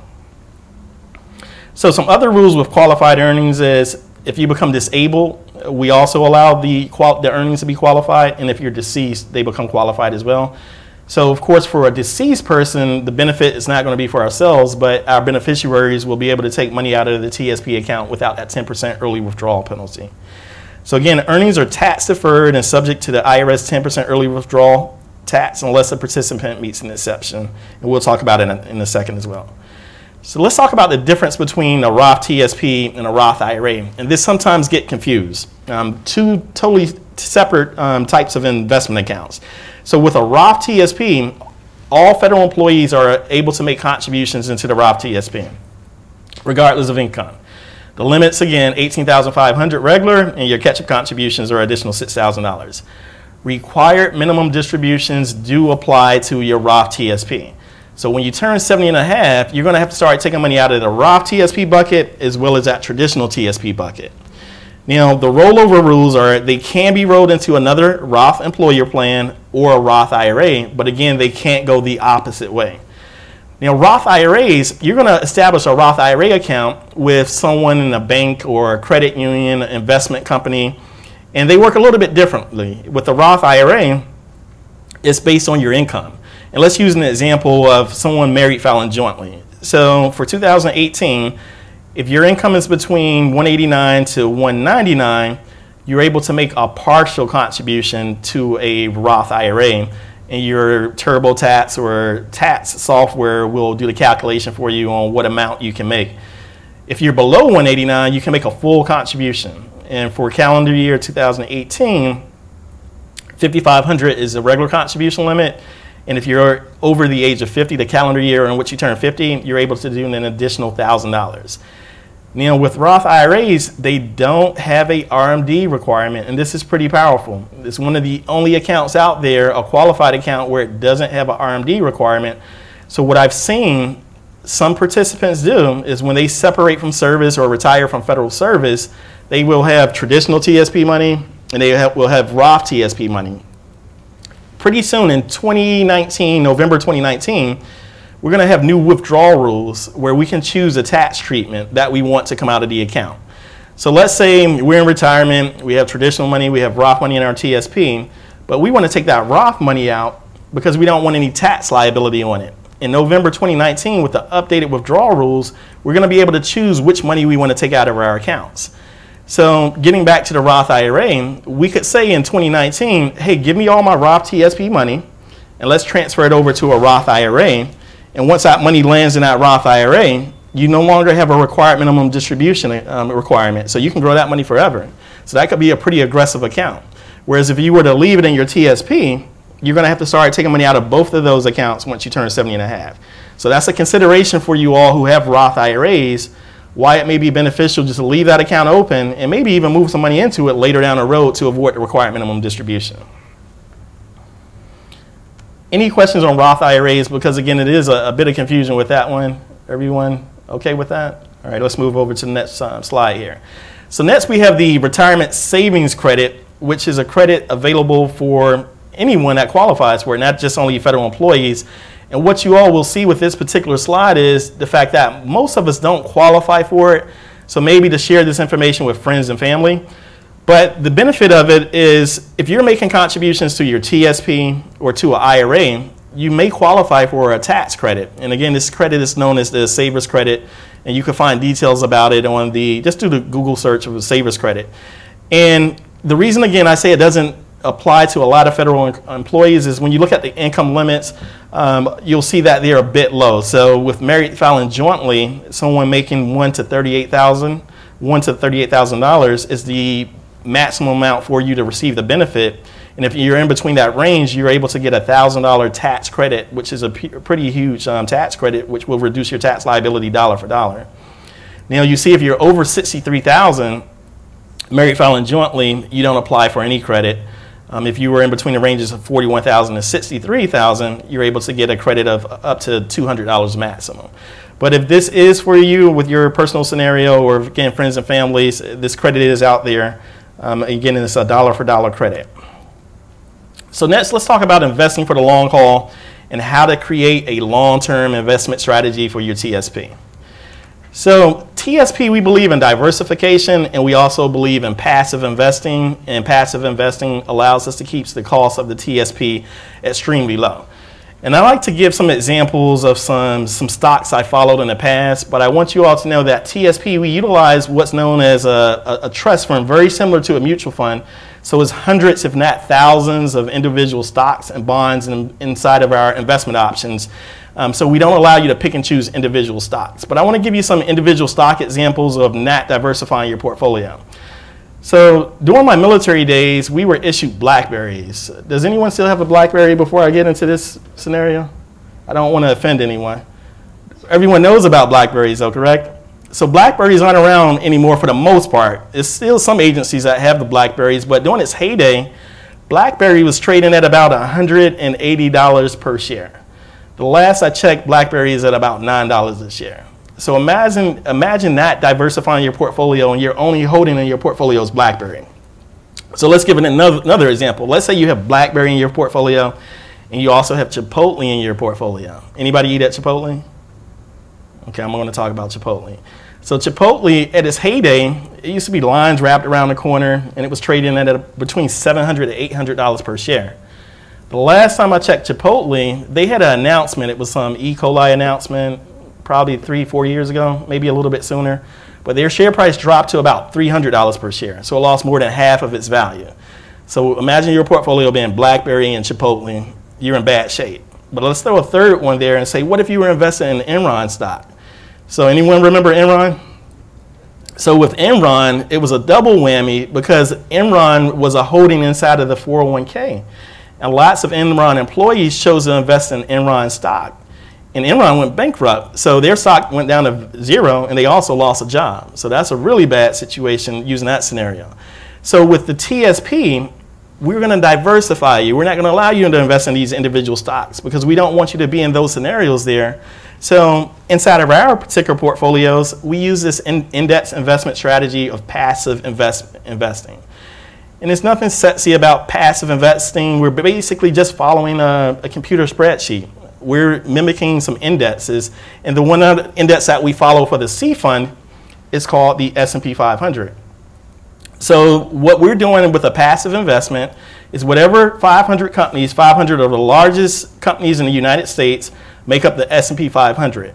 So we're just monitoring what's inside of that S&P 500. So if one of those companies fall out of the S&P 500 because it was a bad reporting period, it's just going to be replaced with another one. So it's no magic to it. We're just going to replace it with a new company. If GM drops out and Tesla goes in, those are just going to be replaced. So the fear of worrying about a company going out of business in your portfolio is really not there because if it goes out of business, it's going to drop out of the index and be replaced by another. And again, when we look at this particular chart, this is an example of it's a snapshot actually of the S&P 500 on December 20th, 2017. And if you all look at this particular slide, if you're able to see it, you'll see that some of the companies are green for the day, some of the companies are red for the day, and some of the companies are gray and black for the day. So when that jumps out to me in the upper left-hand corner, Google was green. It was up in value for that day. So everything that was green was up in value on December 20th, 2017. Anything that was red was down in value, and anything that's gray or black was flat. It didn't have any movement for that particular day. So this is how we protect you with diversification because you're invested in all 500 companies, and if one is down in value, maybe the other 499 are up in value. So we protect you through diversification and low cost through passive investing. The other type of investing is called active management, and active management tends to be a little bit more expensive because you have a mutual fund manager who's traveling to all of these companies, interviewing the companies, looking at balance sheets, and trying to beat these particular indexes. But we truly believe that passive investing for the long term has been a proven strategy that's recommended by some of the best investors in the world, to include Warren Buffett. So let's talk about all of our core funds. So TSP offers 5 core funds, and we also have life cycle funds. So the C fund, which I've already talked about, is large to medium U.S. companies, and these companies tend to have been around for a while, so some of them pay dividends, well-established companies. So the C fund is some risk associated with it when it comes to the overall volatility of the stock market, but again, you're dealing with some very large companies inside of the C fund, and if you wanted to see all of the 500 holdings, you would just want to Google the index, which is the S&P 500. So next we have the S fund. So the S fund is also the U.S. stock market, but these are small and some medium-sized companies. So again, you're in a very well-established economy, but the risk is a little bit more in the S fund because you're dealing with startup companies or companies who are in the middle of their growth periods. And with the S fund, one of the largest holdings right now is Tesla. And we have a booklet called the Fund Information Booklet. It's a blue booklet. If you wanted to see some of the other stocks inside of the S fund, look at the bottom of the page that has the S fund inside of that fund booklet, and it'll show you the top 10 holdings. But if you wanted to Google and see all of the companies inside of the S fund, you wanted to Google the Dow Jones U.S. Completion TSM Index. You have to Google the entire name, because if you Google the Dow Jones, it's going to give you a completely different index, which is just 30 companies. But again, the S fund, small to medium-sized U.S. companies, a little bit more risk with a little bit more growth potential because they're at the beginning of their growth periods. Next, we have the I fund.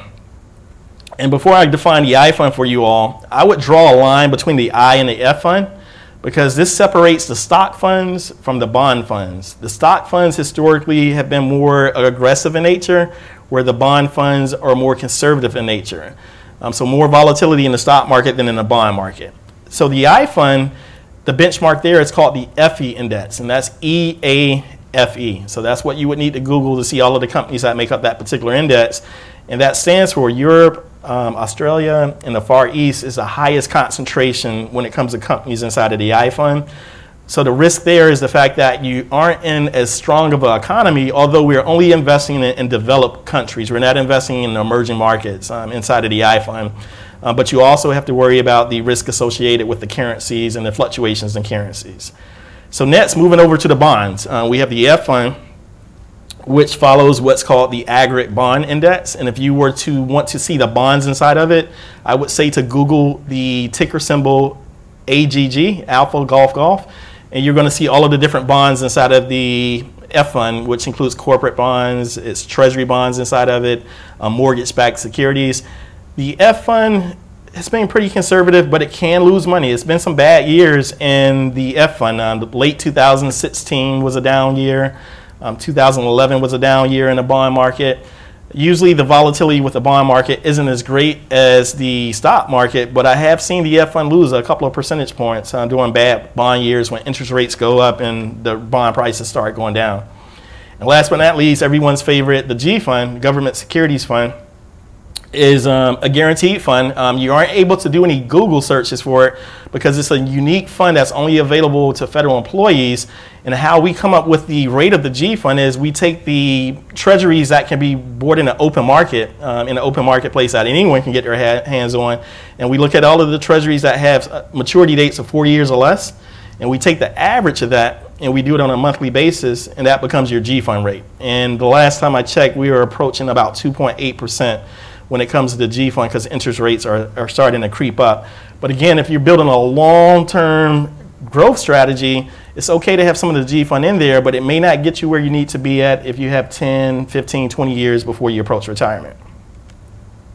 So the next slide we have is the growth of all of our funds over since inception back in 1987 when all of the funds were made available. And this is a kind of deceiving chart. It shows you 2 funds are leading the way and everything else is at the bottom of the particular slide. And those 2 funds are the C and the S fund. So the U.S. stock market has led the way. And I mentioned very early in the presentation how the TSP millionaires were those who stayed in the C and the S fund since inception. And this kind of paints that picture. So everything else outside of the C and the S fund they're kind of hanging at the bottom altogether, along with inflation. You have the G fund, the F fund, even the I fund, the stock fund is down there hanging at the bottom of this particular portfolio or this particular slide here. And this is over a 30-year period and comparing it to inflation, starting with $100. So the one thing that I will say with this particular slide, guess which fund led the way in 2017? It wasn't the C or the S. It was an I fund. The I fund, which was hanging out with the G fund and the F fund for all of those years, led the way in 2017. It was like a 25% return for 2017. So all the stock funds did pretty good in 2017. All of them were above 20%, but the I fund led the way. So my point there is diversify your portfolio or take advantage of the life cycle funds, which are already diversified for you, because we never know which is going to lead the way for that particular year. So let's talk about our life cycle funds. We have life cycle funds, life cycle 2050, all the way to the L income fund. You know, with the life cycles, we use two different rebalancing strategies.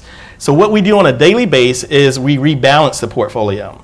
And what I mean by rebalance, let's take a look at the life cycle 2050, for example. And let's take a look at the C fund inside of the portfolio. So all of our life cycle funds, we're utilizing all of the core funds. So the C, the F, the C, the S, and the I. And with the 2050, pay attention to the green. You have 44% in the green, and that's the C fund. So that's a pretty aggressive allocation. And how I break down allocations to say if they're aggressive or conservative, I always compare the stock mix to the bond mix. So the bond mix in this particular portfolio is only 17%. Everything else is in the stock market. You have 12% in the F fund and 5% in the G fund, and everything else is in the stock market. So this is like what we call an 80-20 portfolio. 80% in the stock market, 20% in the bond market. So that's a very aggressive portfolio. You know, what happens is every day, let's say the C fund is having a great year and it's leading the other funds. If we didn't rebalance the portfolio, it will go out of sync, meaning the C fund would become 45% or 47% of the portfolio because it's leading the way. So we don't want the portfolio to get out of sync, so we rebalance it on a daily basis to bring it back to 44%. Now, on a quarterly basis, we reduce the exposure from the stock market to the bond market. So over time, it's getting more and more conservative.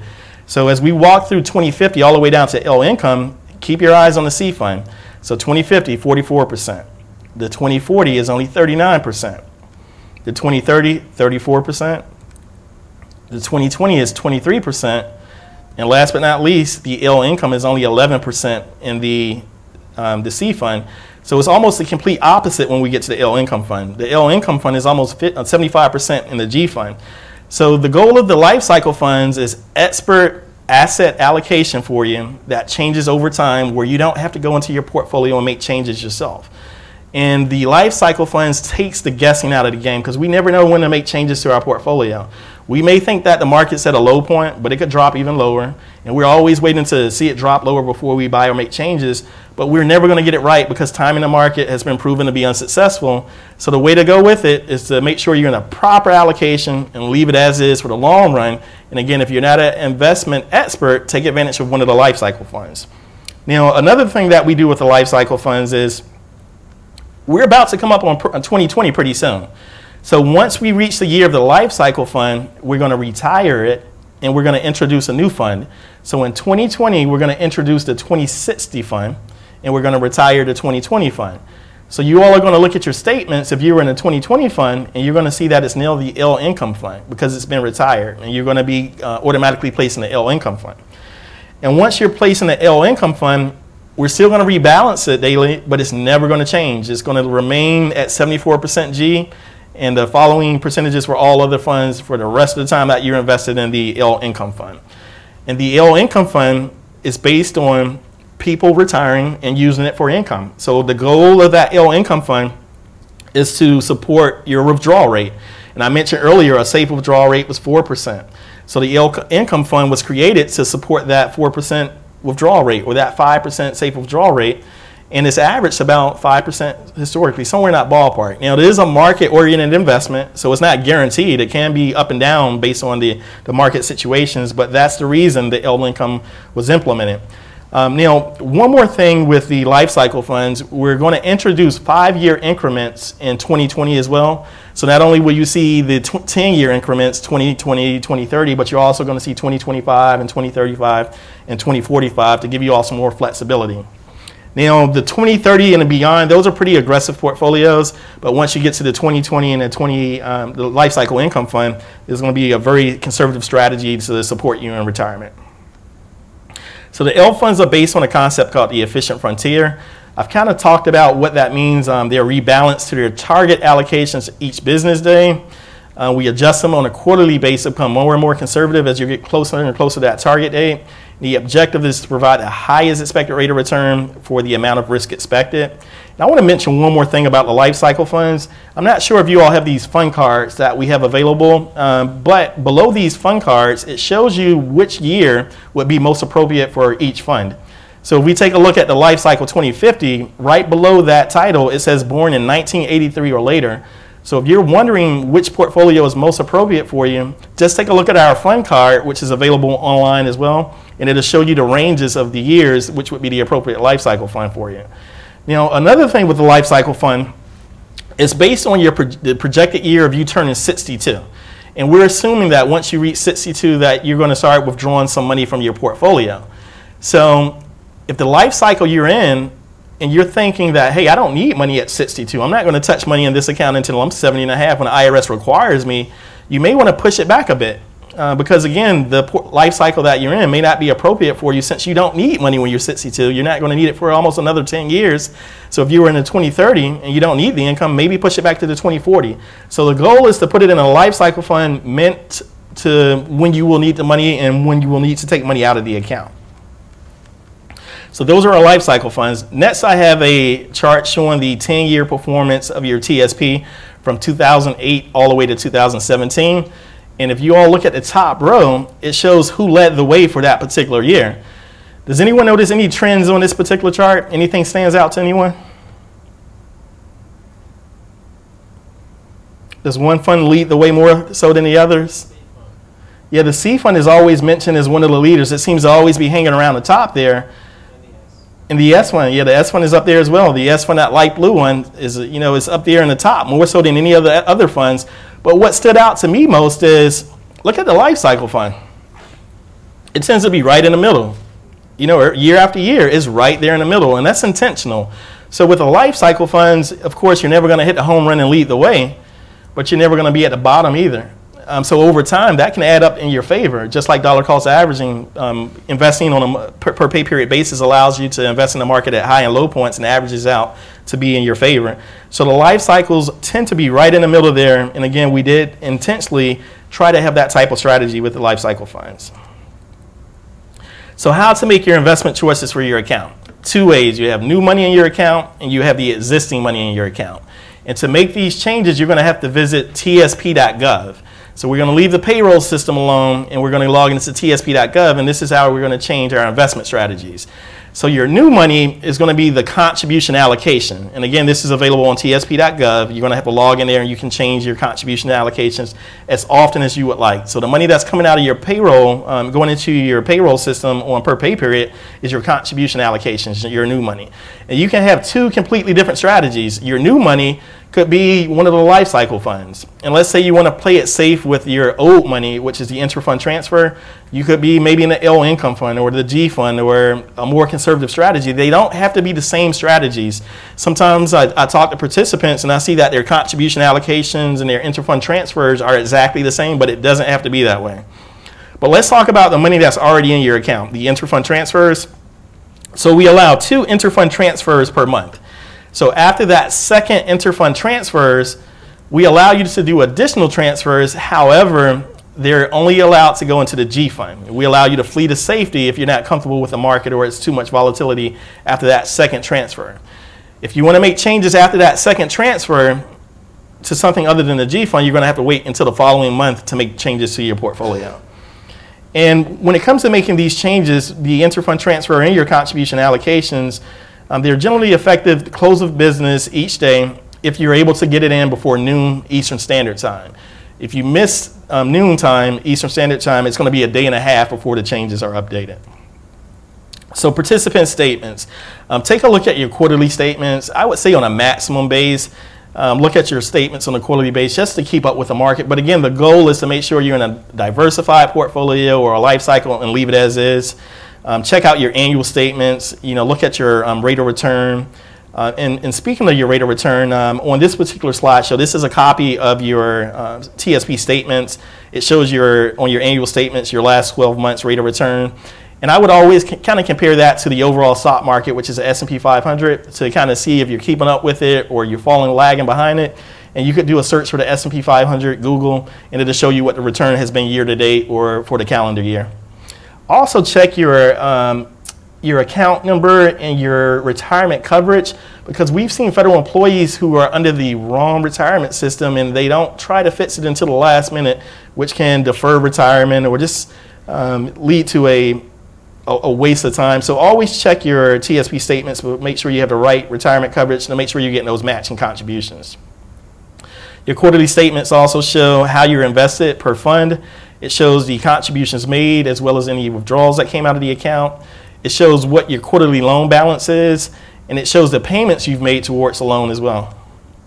So let's talk about loans and withdrawals in your accounts. So two types of loans available for all federal employees. We have a general purpose loan, and we also have a residential loan. You can have two loans out at one time. Of course, it's going to have to be one general purpose and one residential. The repayment period for a general purpose is 1 to 5 years. The residential loan is 1 to 15 years. And the residential, it has to be the purchase or construction of a primary residence only. There is a 60-day waiting period between loans, and the minimum amount of a loan is $1,000. Now, to determine how much loan is available for you, we use 3 different scenarios or considerations to come up with that balance, but I would urge you all to just give us a call at tsp.gov, again, it's on the website, or to check in online and click on the Loans tab on the left-hand side, and it will let you know exactly how much loan that you have available. When it comes to the loans, it is a $50 processing fee, so that's the only additional expense when it comes to TSP. I mentioned earlier that it was 33 cents per every $1,000, but if you are taking out a loan, you will have a $50 processing fee. Now, the loan interest rate is based on the rate of the G fund at the time that the loan was taken out. So again, the last time that I checked, we were at about 2.8 when it came to the G fund. So it's going to lock in that rate for the duration of your loan. So even if the G fund rate goes back down or if it goes even higher, you're going to be locked in at 2.8%. Again, it fits for the life of the loan, and it's not tax deductible. The invisible cost of taking out a loan, and probably the largest, is the fact that you're forfeiting potential investment earnings for the more aggressive funds. So imagine if you were in the C or the S and the I fund, especially in 2017, you're getting 20% returns, but the G fund in 2017 was barely at 2%. So you're going to be forfeiting that 20% of growth when you're taking loans out of your account. So repaying the loan, again, the repayment schedule, 1 to 5 years general, 1 to 15 years for the residential loan. You're able to change that up. So let's say you start off with a 5-year period for the general loan and you want to speed the process up. You give us a call or go online and we could change it to a 3-year repayment period. You're also able to send in personal checks, money orders, a cashier's check, but you have to make sure those are accompanied by a loan coupon that we're going to send out to you once you start, once the loan is taken out. And again, you can reset that loan at any point. Just give us a call or go online. So next we have the financial hardship. And bear with me, everyone. I want to make sure I'm not missing a slide there. Okay, so we also have what's called a financial hardship withdrawal. Now, every federal employee is able to take out a financial hardship withdrawal. We do ask that it's a qualifying circumstance on why you take this withdrawal out, but we're not going to ask for any proof. We're going to take your word for it. So those circumstances are negative cash flow, so something going on with your budget, medical expenses, personal casualty loss, which may be an earthquake, severe thunderstorm, any natural disaster, legal expenses for a separation or divorce. And the restrictions are it has to be more than $1,000. You can only withdraw your own contributions and earnings to include those matching contributions. Now, if you do take out a hardship withdrawal, we are going to close your account for a 6-month period. So that's a pretty long suspension of an account. Now, if we're closing your account for 6 months, what are you also losing during that 6-month period? You're losing your matching contributions as well. So be aware of the fact that you're going to lose matching contributions for 6 months if you're taking out a financial hardship withdrawal. And this is a permanent depletion. So if you take a financial hardship withdrawal, you can't add this money back into the account. Of course, you're able to still do your payroll deductions once the account is established, but you can't say, hey, I took out $50,000, let me return that $50,000. It's a permanent depletion. Now, when it comes to the withholding rate, TSP is going to withhold 10% of your financial hardship withdrawal, but most federal employees are in a higher tax bracket than 10%. So when you go to prepare your taxes, if you don't increase it from 10% to, let's say, 20-something percent, you may have some tax liability along with it. And if you're under the age of 59 and a half with a hardship withdrawal, you're also a 10% early withdrawal penalty. So a lot of downsides of a financial hardship withdrawal, but it is available because life happens. But just be aware, tax liability, bumping yourself up into a higher tax bracket, early withdrawal penalty, and also the fact that it's a permanent depletion of your account. So next we have age-based withdrawals, and these are available for you all while you are still federal employees once you reach the age of 59 and a half. We currently only offer one age-based withdrawal once you reach the age of 59 and a half, and if you use this age-based withdrawal under the current rules, you won't have a partial withdrawal available when you separate from service, and I'm going to talk about the new rules in a couple of more slides. But age-based withdrawals, you're able to take a portion of your portfolio and transfer it over to an IRA, or you're able to take money out of your account to pay off a bill and prepare for retirement. You know, during my financial planning days, I saw a lot of federal employees use the age-based withdrawal to usually invest in a different investment strategy. Some people want to work with an advisor and they're preparing for retirements, and they want to do something unique. In TSP, again, we're a very simple plan. We offer some simple investment options, but we don't offer a lot of the stuff that you may see on the civilian side of the world. We don't offer Bitcoin. We don't offer sectors. We don't offer gold that you can invest in. So a lot of people will use the age-based withdrawals to go with another type of investment that's available on the outside, or again, they're just paying off some type of bill. This doesn't close your account down because you're still an active employee, so you're still able to make these contributions into your TSP and build it back up. So let's talk about the TSP retirement income options once you separate from service. So in November 2017, the FRTIB, which is the agency that administers the TSP, we listened to the participants and we made a proposal and placed it on the desk of the president to make a more flexible plan. And that became the TSP withdrawals option bill. It became law in November 2017. And basically, it's allowing us to offer more flexibility to ourselves as participants when it comes to taking money out of our account. Now, the options won't be available for employees until November of 2019. So if you're going to separate from service prior to November 2017, you're going to have to go by the old rules until 2019 comes around, in which you'll be able to start going by the new rules. But three main changes are going to take place. The first change, which I mentioned earlier, is the fact that you're going to be able to choose your tax treatment. Under the current rules, if you were to take money out of your TSP and you have traditional and Roth, it's going to come out pro rata. So whatever percentage you take out of your account is going to come out pro rata. So let's say you had 60% traditional, 40% Roth. Whatever dollar amount you take out of the account is going to come out 60%, 40% Roth with the current rules. With the new rules in place, you're going to be able to request which money you would like to come out of your account. So again, if you want that Roth money to come out because you don't want the tax liability, you'll be able to tell us so. The other change is going to be monthly payments.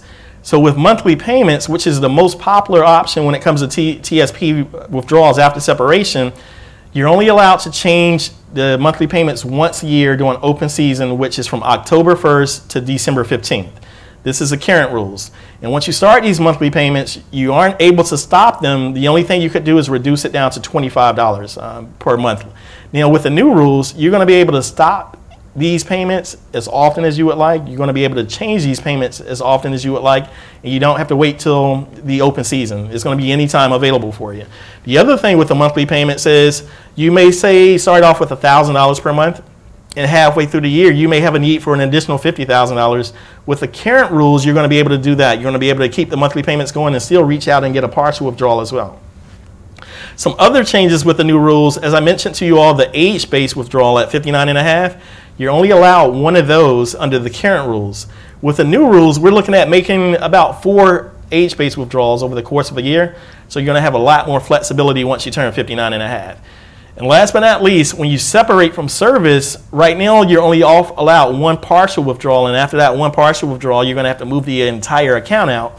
But with the new rules in place, we're going to allow you to take out a partial withdrawal every 30 days. So you're going to be able to do up to about 12 a year with the new rules in place. So let's talk about the current rules, what you can do once you separate from service. Number one, you don't have to do anything. You could do a delayed withdrawal. You could just leave your account where it is and allow it to continue to grow. You know, one of the things I always mention to federal employees is if you're going to leave your account, or if you're considering moving your account once you separate from service, leave at least a $200 balance, because as long as you leave a $200 balance, we always allow you to come back to TSP. So you may go to the outside and try out a new 401k or another IRA, and when you get there, you see, hey, they're charging me a lot of fees. Let me move my money back into my TSP. And as long as you have that $200 balance here, you can always move money back into your TSP. So again, you're taking advantage of the low cost of the TSP. You can always come back to us if you move money out of it. Under the current rules, you are able to do a partial withdrawal. Now, the partial withdrawal, what I've seen used, some federal employees use it in the past. Again, they're paying off some liabilities like credit card debt or a mortgage because they want to be clean and free as they're going into retirement, because retirement is the unknown. I've also seen people who basically took a partial withdrawal for a certain amount of money, let's say $40,000, $50,000, and they placed it in what's known as a money market savings account, IRA, or a savings account IRA. And the reason they do this is to have more flexibility into liquidity to get their hands on the money as soon as possible. You know, the savings account rates are pretty low. Last time I checked, savings account rates are below like 0.1%, depending on where you're banking at. So you're not going to be able to grow your money in these money market savings account IRAs or savings account IRAs, but it gives you flexibility to walk into that credit union or bank and get your hands on the money as soon as possible. Where if you leave all of the money in your TSP, you're still able to get money on hands on that money, but it may take you a longer processing time.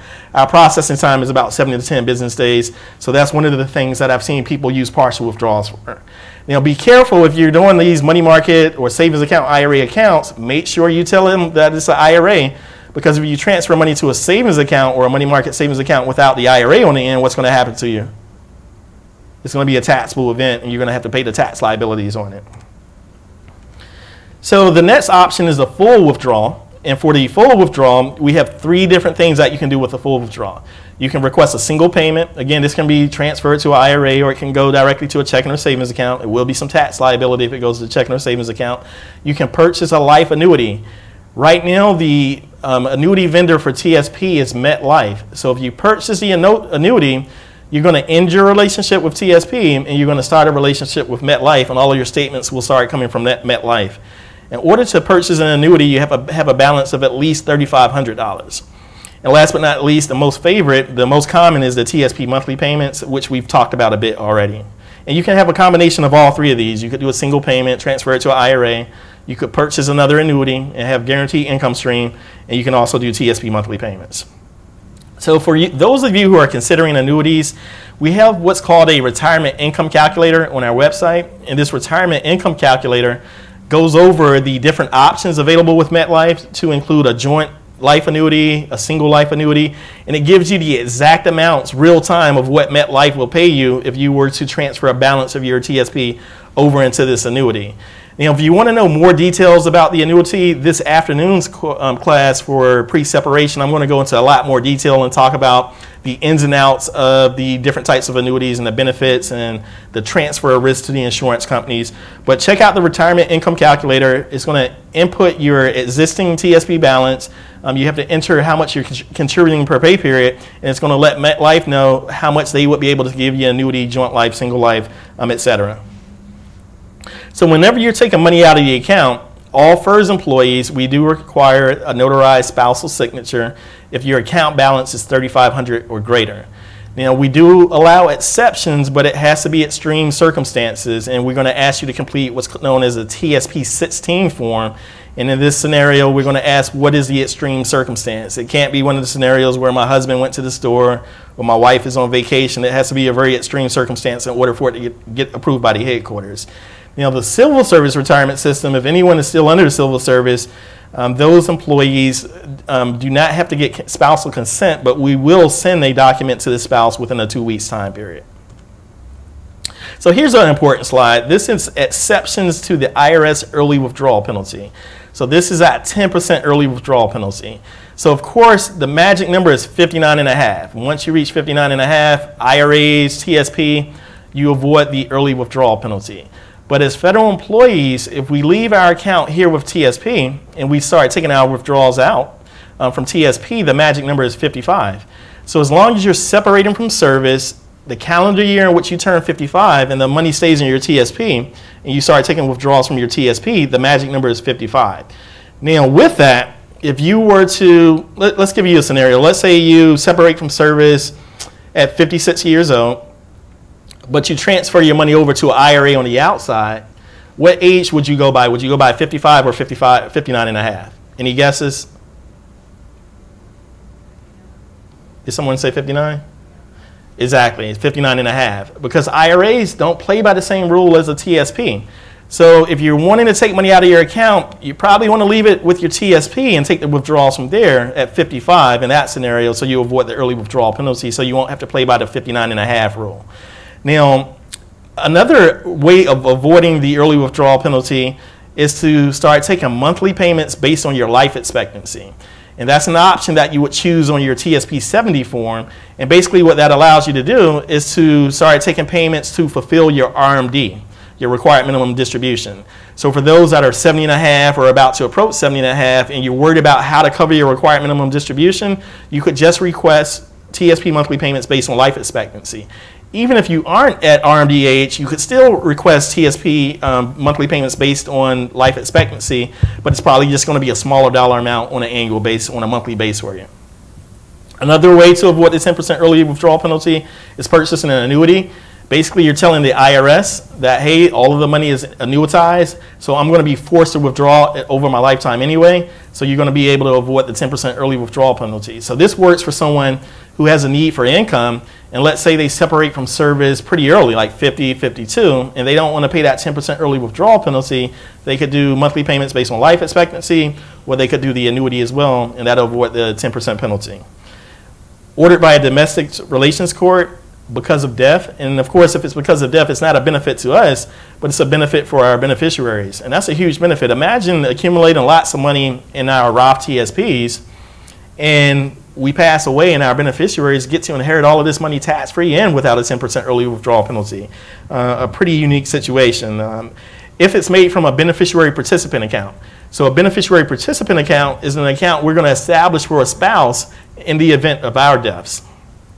And the last two, I would ask that you all consult with a tax person, an enrolled agent, or a CPA who specializes in taxes, is deductible medical expenses or permanent disability, just to make sure you are checking the right blocks when you prepare your tax return. So let's wrap up with TSP death benefits. So in order to get the process started, we ask that you complete a TSP 17. And a TSP 17 is going to get the ball rolling to make sure we get the money to the beneficiaries as you requested. Now, I'm not sure if you all have the dark blue death benefits booklet, but I recommend that everyone pick up one of those if you don't already have one and keep it in a safety deposit box or with someone you trust, because this is going to let them know what to do in the event of our deaths to get the process started where we can get the money to our beneficiaries. Now, we also have a TSP 3, which is a form to designate a beneficiary. That's available online, and you can also give us a call and we'll send the form out to you. Now, the TSP 3 form has to be sent directly to TSP. You can't drop it off to your human resources point of contact. And with the TSP 3, it's going to supersede whatever you have on file. So if you're not sure who's on file and you want to make sure it's updated, just complete a TSP 3, and that will supersede whatever else you have on file. Now, you are able to see who your beneficiary is online, and this is as a recent change. I believe it was October 2017. But if you click on your beneficiary under death benefits, you are able to see who it is, but you aren't able to make a change. You'll have to print off the document and either fax or mail it to us. And with that TSP 3, if you don't complete a TSP 3, we're going to go by the statutory order of precedence, which is going to be your spouse, and then natural and adopted children, parents, your estate, and last but not least, your next of kin. If you don't like any of these people, complete a TSP 3 and name who you would like to receive the money with your TSP. So again, the death benefits update, you are able to view who your beneficiary is online, but you can't submit it online. You'll have to print it off because we do have a wizard online that will allow you to complete it, but it has to be printed off and faxed or mailed. Let's talk about spouse beneficiaries. So if you name your spouse as a beneficiary and we were to pass away, we're going to establish a beneficiary participant account. So with a beneficiary participant account, we're going to invest the spouse in the life cycle fund that's closest to them reaching the age of 62. And they're going to be able to go into the system and change the allocation if they choose to do so. They're going to have the same options as we do as active employees, which are 2 interfund transfers per month. Now, unfortunately for the beneficiary participant account, they aren't able to transfer money into their account from outside sources like traditional IRAs or 401ks or 403bs. But again, they are allowed to take advantage of the low cost of the TSP and continue to grow the account or change the investment strategies there. Now, what happens if your spouse is also a federal employee? They're going to have the option of either leaving this BPA account open or transferring the entire TSP balance into their own TSP account. Now, they're going to have to decide if that makes sense or not because, again, one's a separated account, one's an active account. And also, remember, one of the exceptions to the early withdrawal penalty was the BPA account. So if they leave it separate, they're able to take money out of their BPA account without that 10% early withdrawal penalty, especially if they're under 59.5. If they're over 59.5, maybe it doesn't make as huge of a difference. Now, another unique thing about the BPA account is, what if your spouse was younger than you? Let's say your spouse was, well, what if the participant was younger than you? So let's say my wife is 15 years younger than me and I pass away. It's going to be beneficial for my wife to leave the beneficiary participant account separate. And the reason for that is she won't have to start taking RMDs until I turn 70.5. Not when she would have turned 70.5. So it would have been in her favor to leave it as is so she could go by my age, especially if she were younger than me in that particular, older than me in that particular scenario. Now, payments to non-spouse beneficiaries is going to be a little bit different. So if you name anyone other than your spouse as a beneficiary, we're not going to open up a BPA, beneficiary participant account. The only option they're going to have, and I apologize, the only option they're going to have is they're going to have to take a cash out, which is going to be 100% cash out, which could lead to a large tax consequence if you have a pretty hefty size in your TSP account. Or they're going to have to open what's called an inherited IRA with an outside institution. Most banks and credit unions and most all investment firms will allow you to open up an inherited IRA. And an inherited IRA is going to give you more flexibility because an inherited IRA allows you to take a cash out if you choose to. Again, it could be a large tax liability there. It also allows you to do what's called a 5-year stretch rule, where you're going to have to deplete the account over a 5-year period. But again, we're still avoiding that early withdrawal penalty. Or last but not least, it allows you to do a withdrawal based on longevity using a calculator called the Uniform Life Table on the IRS website, where it allows you to take a small percentage out for the rest of your life. So for example, with my son, if I were to pass away, I probably would urge him to take the amount over a life expectancy in an inherited IRA, and he'll be taking an amount out every year, the year after I pass away, for the rest of his life, but it's a smaller percentage. So hopefully the goal there is the account, although he's taking money out, is still growing for him until he gets to retirement himself. So let's go over some tips and resources, and then we'll wrap it up, and I'll stick around and answer any questions. But we have some 7 TSP tips, what and why. So if I could get some feedback from you all, why should we contribute at least 5% of our salary into the TSP? Exactly, matching contributions. We want to take advantage of those matching contributions that our agencies are offering us. Why should we consider transferring other retirement savings into the TSP? Exactly, it's the expenses, the low cost. You want to take advantage of the low cost and avoid those other costs that are out there when it comes to other investment products. Why should we think twice about taking a loan from our TSP?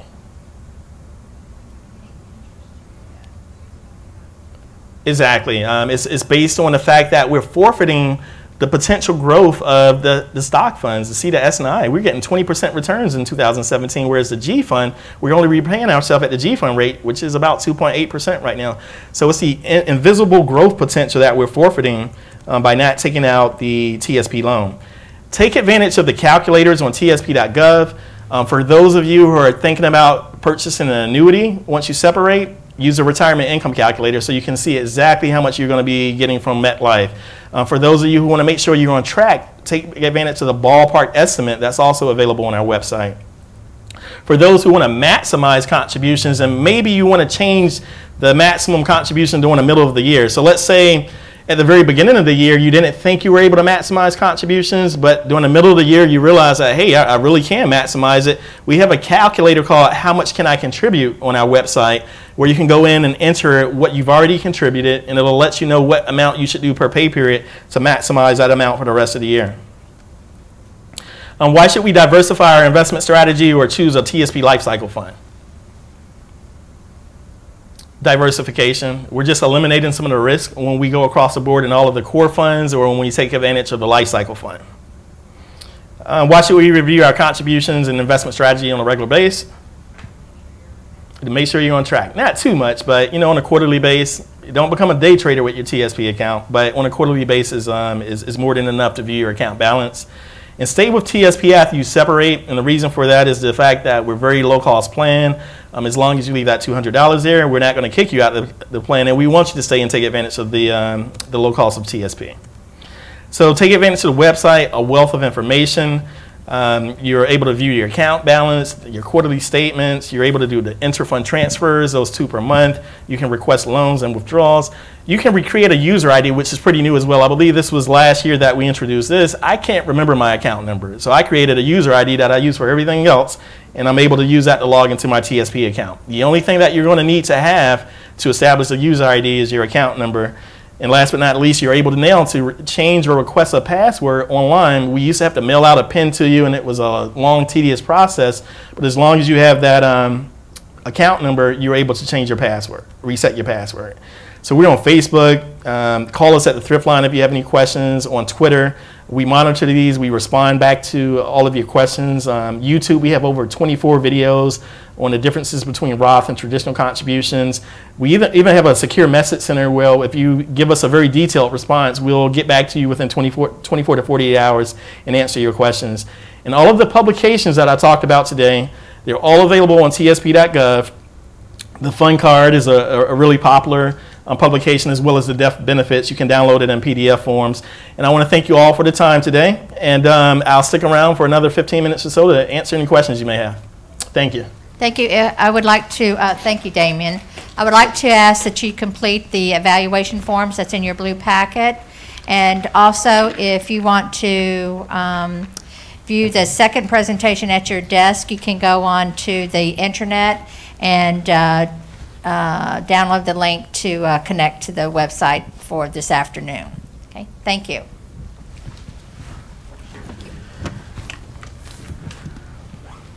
And the second session starts at 1.